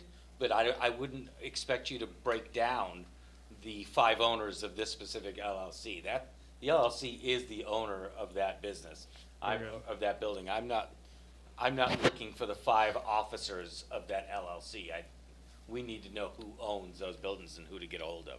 Okay, so owner is LLC, and you just need a phone number. Okay. Of the emergency contact. And then, I second what Dan was saying about like just driving money away, because like when we make decisions on where we're going to put money, like we are looking at certain things like the vacant housing ordinance, and then this, it's just one more regulation. You kind of get a little bit worried about which town you're going to do business with. So it is a thing. It's not necessarily a scare tactic. I mean, I was born and raised here, so I definitely love improving things around this community, but it does concern the little guy a little bit, probably the big guy too. And that's about it. I guess something else Dan was saying about in Portland, I don't know, it was mentioned. So Portland's done rent control, and that's a big reason why those Portland landlords are coming up here. That's why they're driven out. So, all right, thank you. Yeah. I always hear about rents going up, and I'm a private market guy. Like, the market's going to figure out what rents are supposed to be. And I don't think that there's anything that the city is going to do in a major, meaningful way that is going to reduce rents for anyone. As property values go up, our costs go up, we're gonna get more for our rentals. It happens. Now, there are things that the city can do for affordable housing, low-income housing, that is separate from what we're going to be able to do for landlords. I would sit here and fight for you if somebody was trying to impose some sort of rent control in the city. It doesn't work. I mean, how do you tell a private citizen what they can do with their property? You don't. It's not okay. Not as long as I'm here. I mean, that may change in the future, but I don't think it's okay to do that. I think that anytime you do that, I mean, look at New York. You've got apartments that are rent controlled that landlords aren't taking care of. So there are some unintended consequences to forcing people to try to cap their rents. The difference is that Dan said, and some of you said this already, supposed to.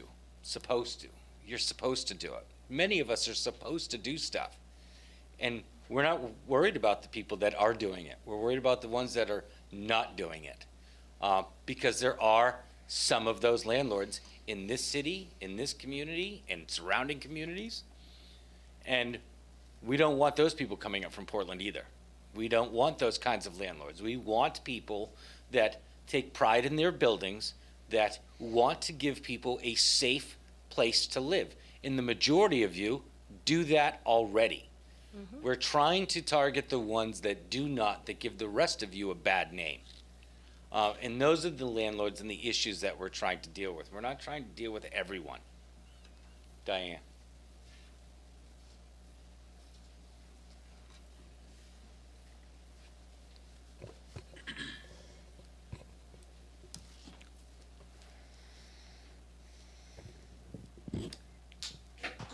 Whoop, That was me. Too many tall people. still working.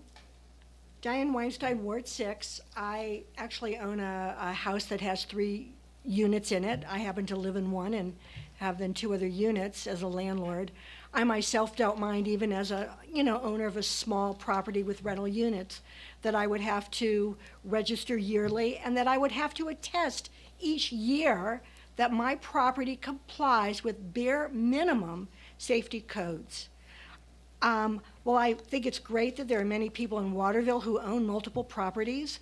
I'm also not afraid and feel it's rather unconstitutional of us to consider it bad if people from away purchase property and then want to comply. I've lived in many communities over the years and have been tenants in the past, and those properties were owned by people from away. But what's most important, I think, is what was being said by Jay, is that we want people who are renting to have safe properties up to code, and I think it is responsible for an owner of a rental property to attest. Does it cost money? I think that it may. If it costs time, it might, but if you don't go through your property each year and personally know that that property is safe and complies with bare minimal safety codes, I think that's a problem. So whether you're from local or away, those are bare minimal, I think, requirements of good property owners. And I don't think we should fear that. We should welcome that. Thank you, Jay. Anyone else? All right, seeing that was a public discussion and we don't have to vote on it, I am moving on to Order 209, 2022. Approve a natural gas easement, the concourse. Steve, info, please. Can we put this on the floor, please? Oh, sorry. Move to adopt. Second. Now info, Steve. Thank you. This is a matter where the gas company has come to the city seeking an easement behind a group of buildings on the west side of the concourse. They have provided an insufficient plan to identify exactly where the easement is. We've sent it back to them and are just waiting for the engineered plan to come back to us. So this is not ready for council consideration tonight, and I ask that you postpone it until we've received the appropriate documentation to bring it back to you. All right, can I get a motion for that? Motion table. Second.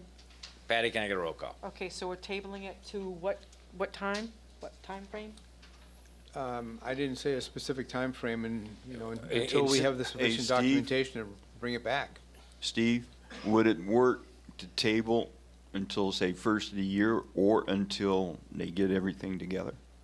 Yes. Motion to table till first of the year. You know, You can take I it would off the say- table at another meeting, yes. Okay. Is there a second to that motion? I'll second. Your motion, Tom, was first of the year or when they have their paperwork together, Oh. right? I mean, I think as soon as it's ready, we should consider it. If sooner, is how I'm interpreting that. Yeah, okay. Okay. I'll second that. Patty, can I get a roll call? Counselor DeBrito? Yes. Counselor Klepak?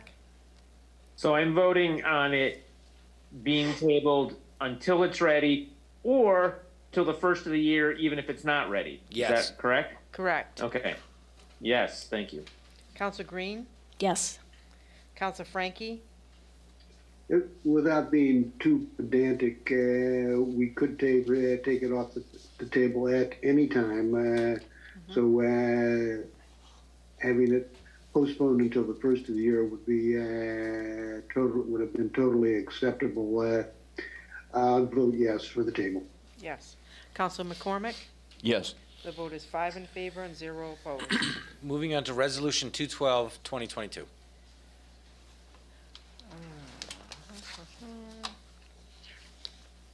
Amendment to the Housing Committee charge. Move to adopt. Second. Any discussion? Patty, roll call. So- Oh, sorry. Okay. Claude has his Oh, hand go up ahead, as Claude. well. This is to amend the Housing Committee charge to take out the restriction on residency for members.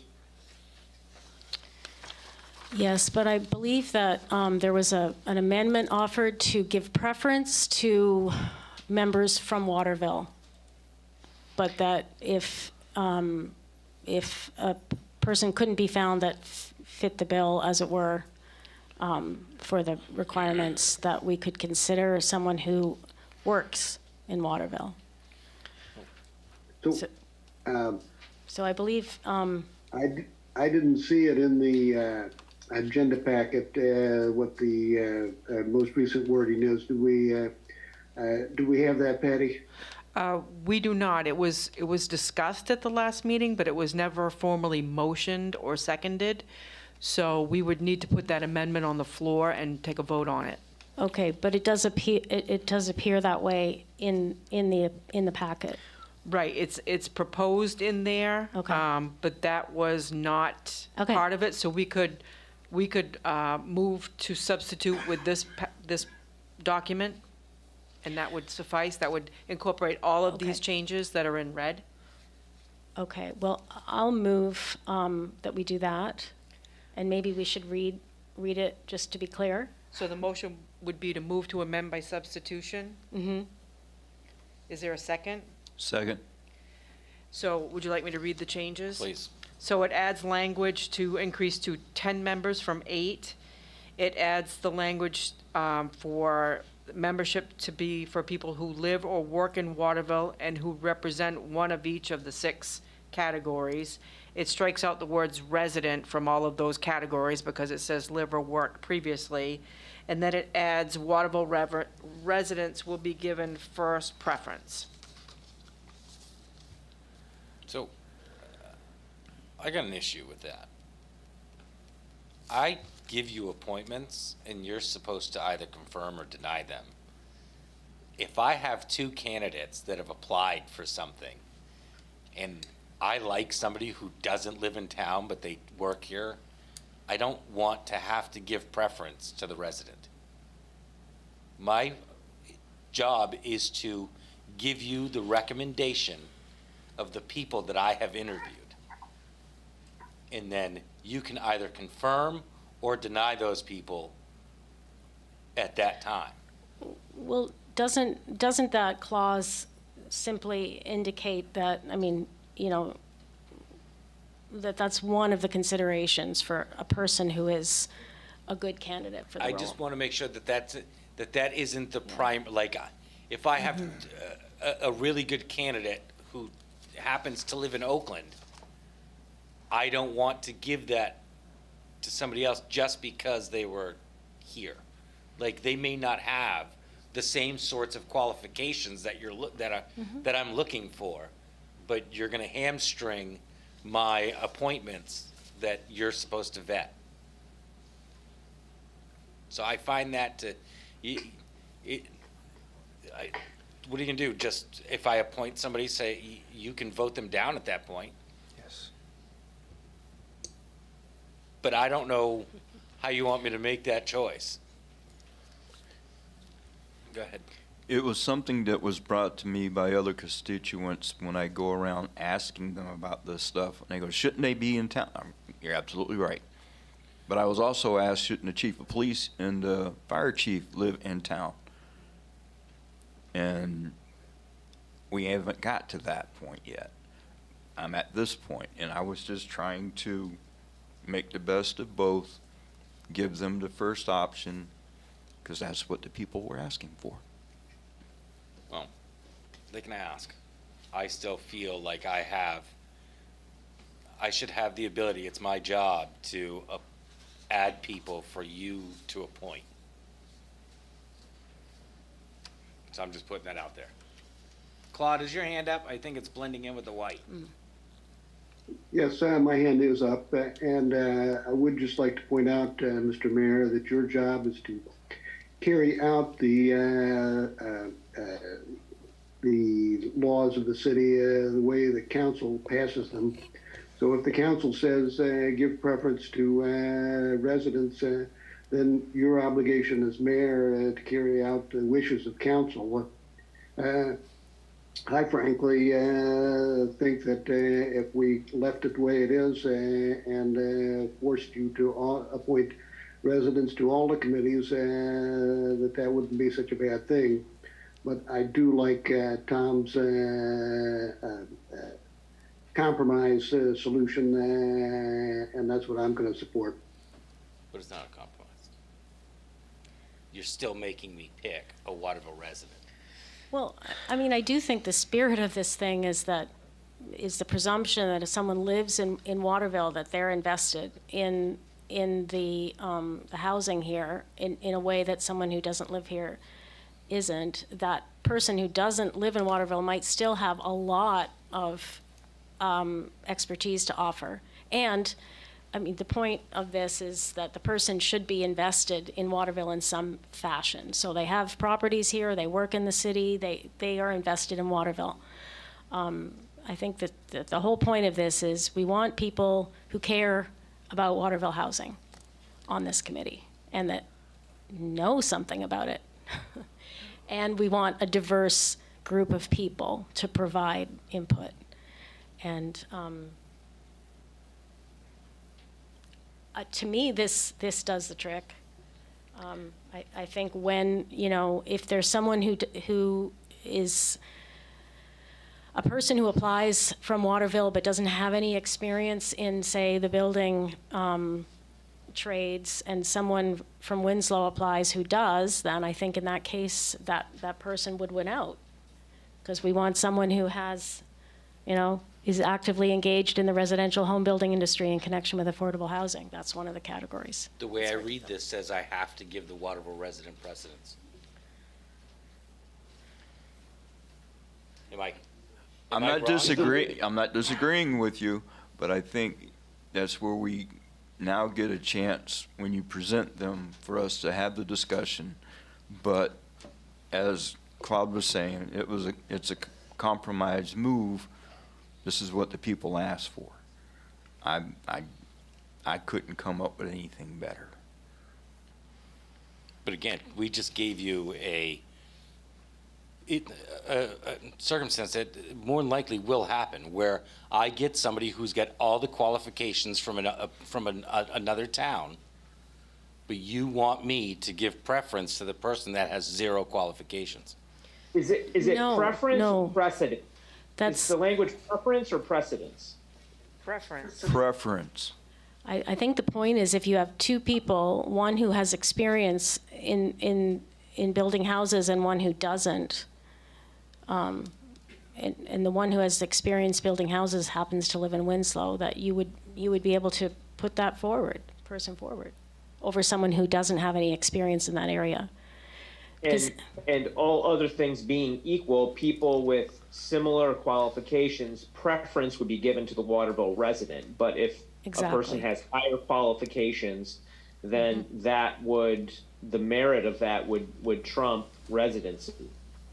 What I understand this to be is preference, not precedence. Preference is given to Waterville residents who have similar qualifications to someone who may not live in the. Yeah. Mayor, Yes. Hillary Koch has her hand raised. Go ahead, Hillary. Hi. I don't see it in front of me, but I'm listening to it.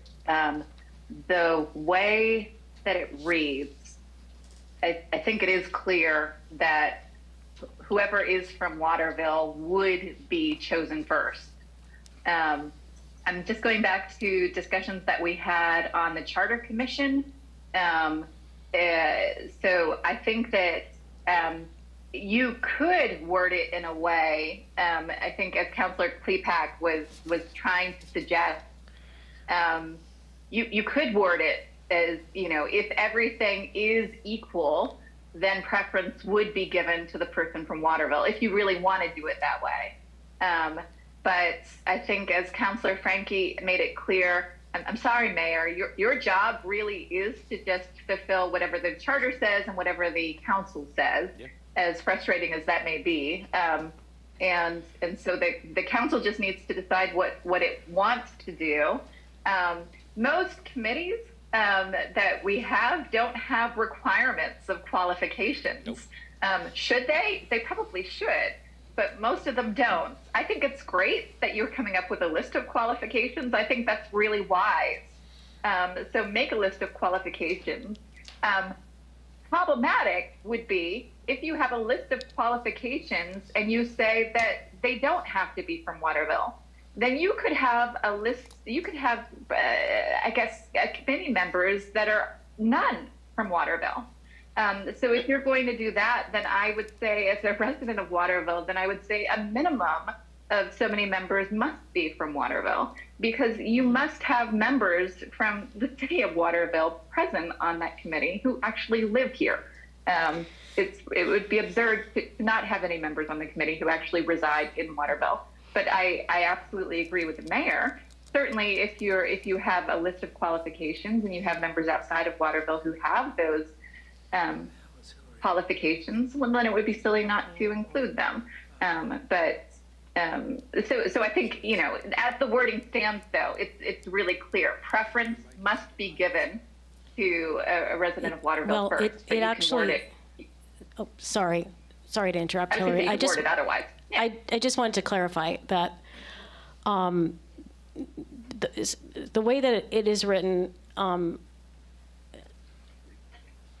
people who live or work in Waterville and who represent one of each of the 6 following groups: residential home building industry, mortgage banking industry, advocate for lower income persons, et cetera. And then it says Waterville residents will be given first preference. So so does it say and all of the groups? Is that what you're saying? Well, the idea is you have to represent one of those groups. Okay. And then it doesn't explicitly say, and then the following, the fact that sentence about Waterville preference follows that list of qualifications suggests that you have to be one of those people, and that all things being equal, 2 people with similar qualifications you would take the person from Waterville. Okay, so do I understand that anyone who serves on this committee must meet one of those qualifications? Yes. Yes. Okay. So presumably, any candidate from outside of Waterville would also have to meet one of those. Yes, exactly. So then the person from Waterville would in fact be given preference. Yeah. Right. So, yeah. I mean, yeah. Go ahead, Steve. But There may be a simple way out of this. You might want to consider limiting the number of Yeah. non-residents serving on the committee, and just put a number there. right, I think that's a good idea. I had also thought of that put a percentage on it. No more than 20% or something like that. How about no more than 3? Because you're putting it up to 10 right now, right? Mm-hmm. I can work with that. That's a cover. I was just putting, it was presented to me as I spoke with people. It was presented to me as I was speaking with people on this topic. Why aren't they, at least give us preference? Right. Okay. And that was what I was aiming for. I think that would serve the function. So, well, you have, his motion is still on the table, unless he wants to remove it for Cleepax. Be amended to 3. So,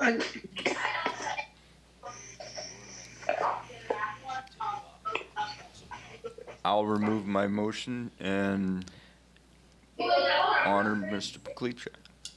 Okay, so the motion on the floor is to amend by substitution with all the language that's here. Okay. So if you want to further amend and remove the one line that said Waterville residents will be given first preference, is that, They're gonna go with what Cleepac just said. I didn't hear what Council Klepak Cleepac, said. repeat it? 3. No more than 3 non-Waterville residents out of the 10, or if people want 2, it doesn't really matter to me. But So is that a motion, Counselor? yeah, let's go with 3, unless somebody wants to suggest some other number. I'll second that. Wait a minute, we have something on the floor now. We can't, we're not prepared to move to Klepek's motion at this point. Right, so the motion on the floor is to amend by substitution with all of that language. So what we could do is vote on that, vote that down, and then put something else on the floor to vote on. So do we want to take a vote on Yes. the And roll amend by call that. Yep. substitution? Okay. Are we all set? Yes. Counselor DeBrito? No. Counselor Klepak? No. Counselor Green? No. Counselor Frankie? No. Counselor McCormick? No. The vote is 0 in favor and 5 opposed. So do we want to move the item as amended, striking out the Waterville, adding the language that says no more than 3 non-residents?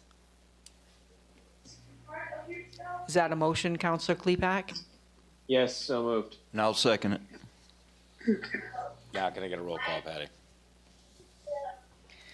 Counselor DeBrito? Yes. Counselor Klepak? Yes. Counselor Green? Yes. Well, Claude's hand is up, though. Was Sorry, that Claude, go before the ahead. vote? It blends in with his curtain. Yes, It's only on the red part. at the risk of being pedantic again, since the current charge says Waterville residents, an amendment to the current charge that limits the number of non-residents to 3 is a non sequitur, because, so, in other words, to properly amend this is going to take a little more thought. I haven't got anything off the top of my head, just know that this is odd. Patty? What I might suggest is that we table until the next meeting and work up language that satisfies everybody ahead of time. I'm waiting for Patty. I'm not really necessary? I'm not clear on what Counselor Frankie has said. Well, Patty, because we voted down the substitution, all of the language that was in the substitution disappeared. Well- So the only thing that Tom has offered is that we amend it to allow three, to limit the number of non-residents to three, but the original limits limits the entire thing to only Waterville residents. Okay, I And understand, yeah. there were some other changes in the Right. language as well. I understand your concern now. My understanding was that Councilor Klepak was amending by substitution, but then additionally adding the language to limit the number of non-residents. Is that not correct, Councilor Klepak? That's correct. Okay. Yeah, that's correct. I was changing the Okay. substitution. Right, so we're adding all the substituted language with the addition of the limiting to non-residents 3 members. That was the motion that I understood.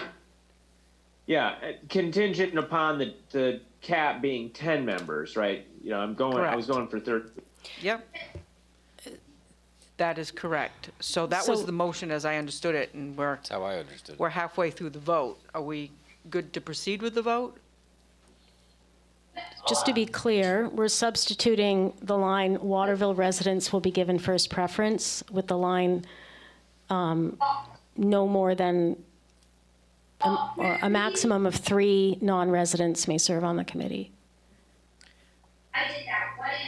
Is that your understanding, Councilor Klepak, of what your motion was? Yes. So you want to remove the Waterville residents will be given first preference language? Is that correct? And add the limit to 3 of 10? It seems like that achieves what we're going for, correct? Yes. Or not? Well, Is this not what people, no, I think it is. We does just need this you to satisfy say. Jay and the concerned residents that Tom has spoken to? Yeah, Tom and I are Yeah. waving our head yes. Then let her roll as far as I'm concerned. So let me clarify one more time then. We're amending by substitution with all of the Yes. language, with the exception of the line that says Waterville residents will be given first preference. So that language is being struck. Yep. And then in addition, we're adding that no more than 3 non-residents out of 10 will be appointed. That's it. Okay, so I'm going to backtrack to Councilor DeBrito. Is that a yes? Yeah, that's a yes. And Councilor Klepak? So yes. Councilor Green? Yes. Councilor Frankie? No, Councilor McCormick? Yes. The vote is 4 in favor and 1 opposed. All right. Moving on to, where'd I go? New business, Resolution 217, 2022. Confirm an appointment by the mayor to the Waterville Sewerage District trustees. Is there a Any motion? motion? Move to adopt. Second. Any discussion? Counselor Frankie. when we make these kinds of appointments, would you please identify who it is that's being appointed? Yes. I believe he's also here tonight, so. Yes, so the appointment would confirm Peter Ogden to the Waterville Sewerage District trustees with a term to expire December 31st, 2023, and I believe Mr. Ogden is here. Right? Where?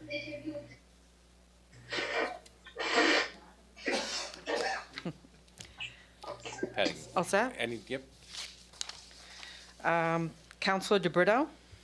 Yes. Councilor Klepak? Yeah. Councilor Green? Yes. Councilor Frankie? Yes. Councilor McCormick? Yes. The vote is 5 in favor and 0 opposed. All right. Moving on to Resolution 218, 2022. Authorize issuance of an adult use retail marijuana license to AstroTurf LLC, doing business as AstroTurf. Motion. Put on table. Yeah. Can you get it on the floor? Yeah. Move to adopt. Yeah. Second. Thank you. And Steve, we have some issues with this. Are we supposed to be postponing this to the next meeting? Yes. There are complexities with this that we need some time to sort out before we can bring it back for council consideration. Motion to table. Second. Table to what date? November 1st. November 1, yeah. And there's a second to that motion? Yes, I seconded. Thank you. Counselor DeBrito? Yes. Counselor Klepak? Yes. Counselor Green? Yes. Counselor Frankie? Yes. Counselor McCormick? Yes. The vote is 5 in favor and 0 opposed. All right, moving on to Resolution 219, 2022.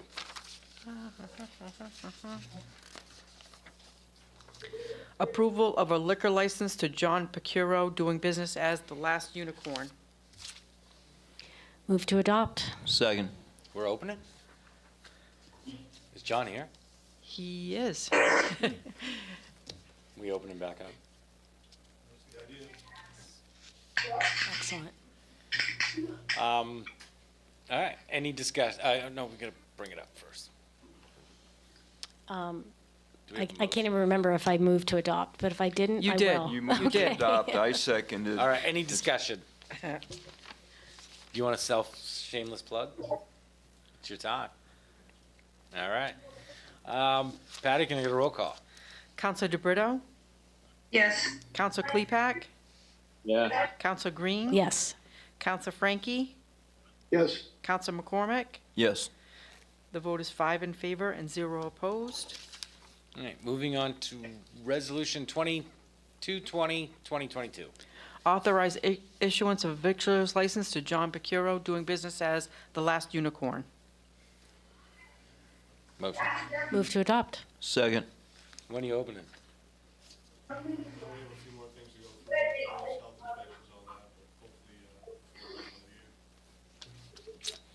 All right. Any discussion from the council? Patty, can I get a roll call? Counselor I'm just thinking with my DeBrito? stomach, I'm sorry. Yes. Counselor Klepak? Yes. Counselor Green? Yes. Counselor Frankie? Yes. Counselor McCormick? Yes. The vote is 5 in favor and 0 opposed.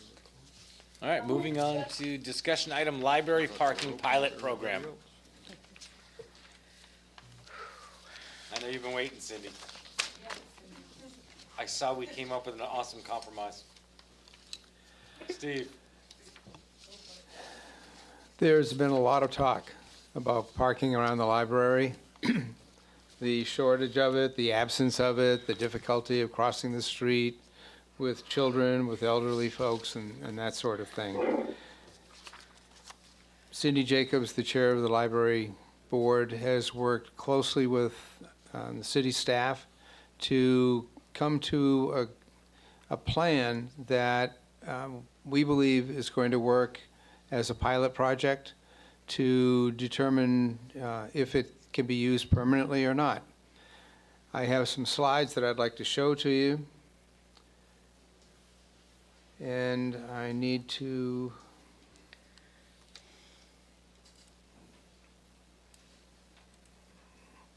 do this first.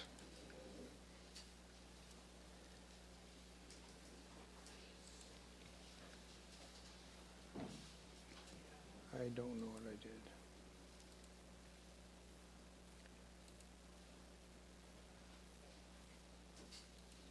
There's two mics, did you see that? Did you see the two mics? No, go.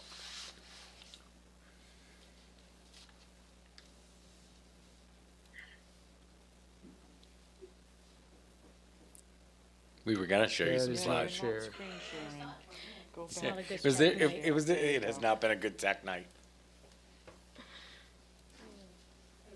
Oh, I think it's got, there it is. Oh, there it was. There it is. There. Okay. This is the plan that Cindy had brought before the council previously. The benefit of this is that it adds 15 parking stalls to the existing 3 that are in front of the library. There are some difficulties with this plan, however. The first one is that it entirely blocks off Elm Street and provides no through access in either direction from Elm Street to Main Street. In addition to that, because the current width of the street isn't sufficient for cars to back out of those perpendicular parking spots against the opposite curb without running up over the sidewalk on the library side of the street, that curb line and the sidewalk, well, the curb line would have to be moved and the sidewalk narrowed in order to implement this approach. That has a cost estimated of $106,000. That's not something that we want to do in a pilot project. And it creates a permanent change in the sidewalk configuration that may not be what we want to see in the future if the pilot project doesn't work out. So from that concept, we moved to this one, which consumes the right turn lane on Appleton Street as it approaches Elm Street and eliminates the right turn lane, puts in parking spaces along the curb line. But as you can see, there are only 7 stalls along that curb. That only adds 4 to the count that we already have. Because of that, this turned out to be not a satisfactory solution. So we moved on to the following solution, which everybody is in agreement on at this point, the city staff level and the library chair. In this approach, we would make Appleton Street one way from Elm Street to the back of the Colby dorm, which has an access road going directly into the concourse. Then we would mark off 19 diagonal parking spaces abutting the curb along the library side sidewalk. This is a much safer approach than the other 2 that we were talking about. It is also adding, 16 parking spaces? And we would propose marking those as reserved for library use only between the hours of sometime in the morning and sometime in the early evening. We haven't figured out exactly what those hours are yet. The cost of doing this is almost nil. It's the cost of paint and labor. This is the preferred approach. This is the one that we would hope that the council would endorse. The chair has suggested that we might want to have a public hearing prior to the next council meeting on November 1st and have a resolution prepared to make Appleton Street one way in that direction shown. If this goes through and is approved by the council, we have the painting contractor for the build project lined up to do this work immediately upon the council adopting this approach, and we will have it completed before November 5th, when Main Street goes two-way. So, couple questions. Cindy, what time is the library open till? From when to when? Typically 7 p.m. So we normally open 10 to 7. No, it is the park. So if we blocked them off from like 8 to 5? I mean, at some point, you're gonna have, I would go 8 to 6, just because I think there's a lot of activity. I mean, we're gonna have Makes sense. library parking only, but 6 p.m. I think would be. Okay. And we've discussed, like, I was totally against closing Appleton Street completely, but I like the My biggest concern wasn't people leaving the concourse, it was people coming from the other side of town, being able to come down to Main Street, and they're still gonna be able to do that. And now we've actually added one more space than any of the other plans. And it's got the price tag I like of not much. So can I ask a question as well? Yep.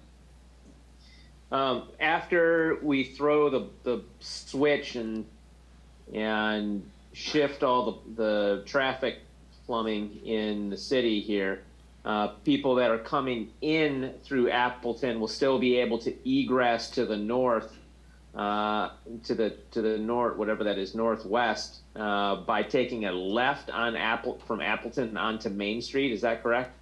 Yes, it is. Okay. Anybody else? And vehicles turning onto Appleton Street from Main Street would be directed behind the Colby dorm and into the concourse where they can get back onto Main Street using Temple Street. Yeah, or go. Or they can go the other way and go out to Spring Street. Yep. So let me understand Appleton Street for a second. It's going to be,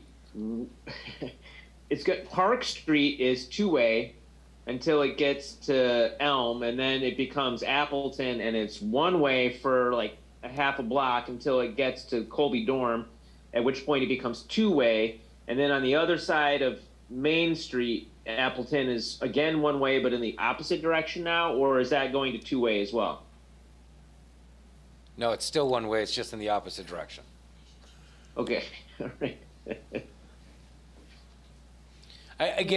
We also have to remember that this is just a pilot program. It's to see if it Oh, works. no, I understand that completely, yeah. And I agree with Cindy. I think Appleton should actually be two-way, but it is what it is. Well, In until front, yeah. another solution presents itself, it seems like this is the best option we have in front of us. Cheapest one, too.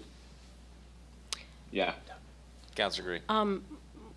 Right, so it would require people wanting to park at that library parking to come from Elm Street, right?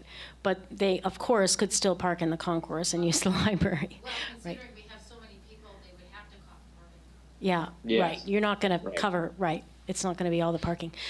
But, okay, so my other question is just if anyone's run this by the Maine Department of Transportation. I don't know if we need permission to do this, but curious if they have an opinion. Steve?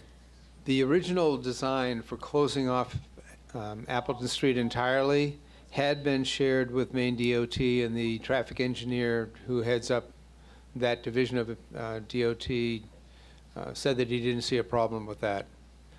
The thing that we need to recognize is that, except for the numbered routes, these are city streets, not state streets. That came up, someone asked, so I wanted to just ask the group here. I guess the other thing that we would want to be careful about is really making sure the signage is very clear coming Yes. from Appleton, turning on to Appleton from Main Street so that people don't try to continue. It will be clear and obvious. Okay. Yeah, can we drop a couple concrete barriers there at Elm and Appleton? It's all lined up. Great. Can you paint them this time? Like, we put out... Purple?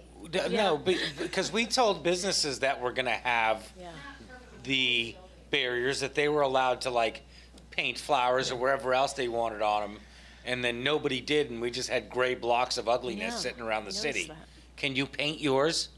I would like to have ours painted for sure. Thank you. That's all. I volunteer, I'll show up and paint it. Yes. All right. Any other discussion? All right. I just want to commend the city staff for coming up with this solution. John Lombardi. Okay. Yeah, We like John.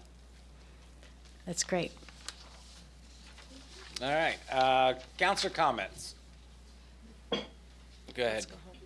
Yeah. South End neighborhood cleanup I want to say it was a success. I can't call it a resounding success because we couldn't get down on the island due to the flooding down there. But we got a dumpster full of the furniture everybody says they can't get rid of. We filled one dumpster with that stuff. We got a bunch of dangerous or hazardous chemicals dropped off that went across over to Winslow. They were having something that they took care of that for us. I'd like to thank the people from Colby that showed up, the residents that showed up. They got pictures of me in the paper over the embankment down. It was a good day. We got a lot done. Anyone else? Oh, please, Pat. Myself and the new guy, the program coordinator there at Quarry Road, Jeff Tucker, and the Quarry Road Ski Club, Children's Ski Club coordinator, Carolyn Mathis. Three of us are coordinating the annual Quarry Road Central Maine Ski Club ski swap on Saturday, November 5th, with a rain date of Sunday, November 6th. So if you need skis, if you need winter gear of any sort, ice skates, snowshoes, winter coats, all kinds of stuff like that, we have it for you. There's a huge pile of telemark skis for people that are into that kind of thing. Very cheap. If you have anything like that you want to donate to the club, we use the money to support programming for children who can't. For children who can't afford to participate. Yeah, it's a good way to get gear and help out youngsters in our community learning how to use Quarry Road in the wintertime by Nordic skiing. Thank you, Tom. Anyone else? Motion to adjourn. Move to adjourn.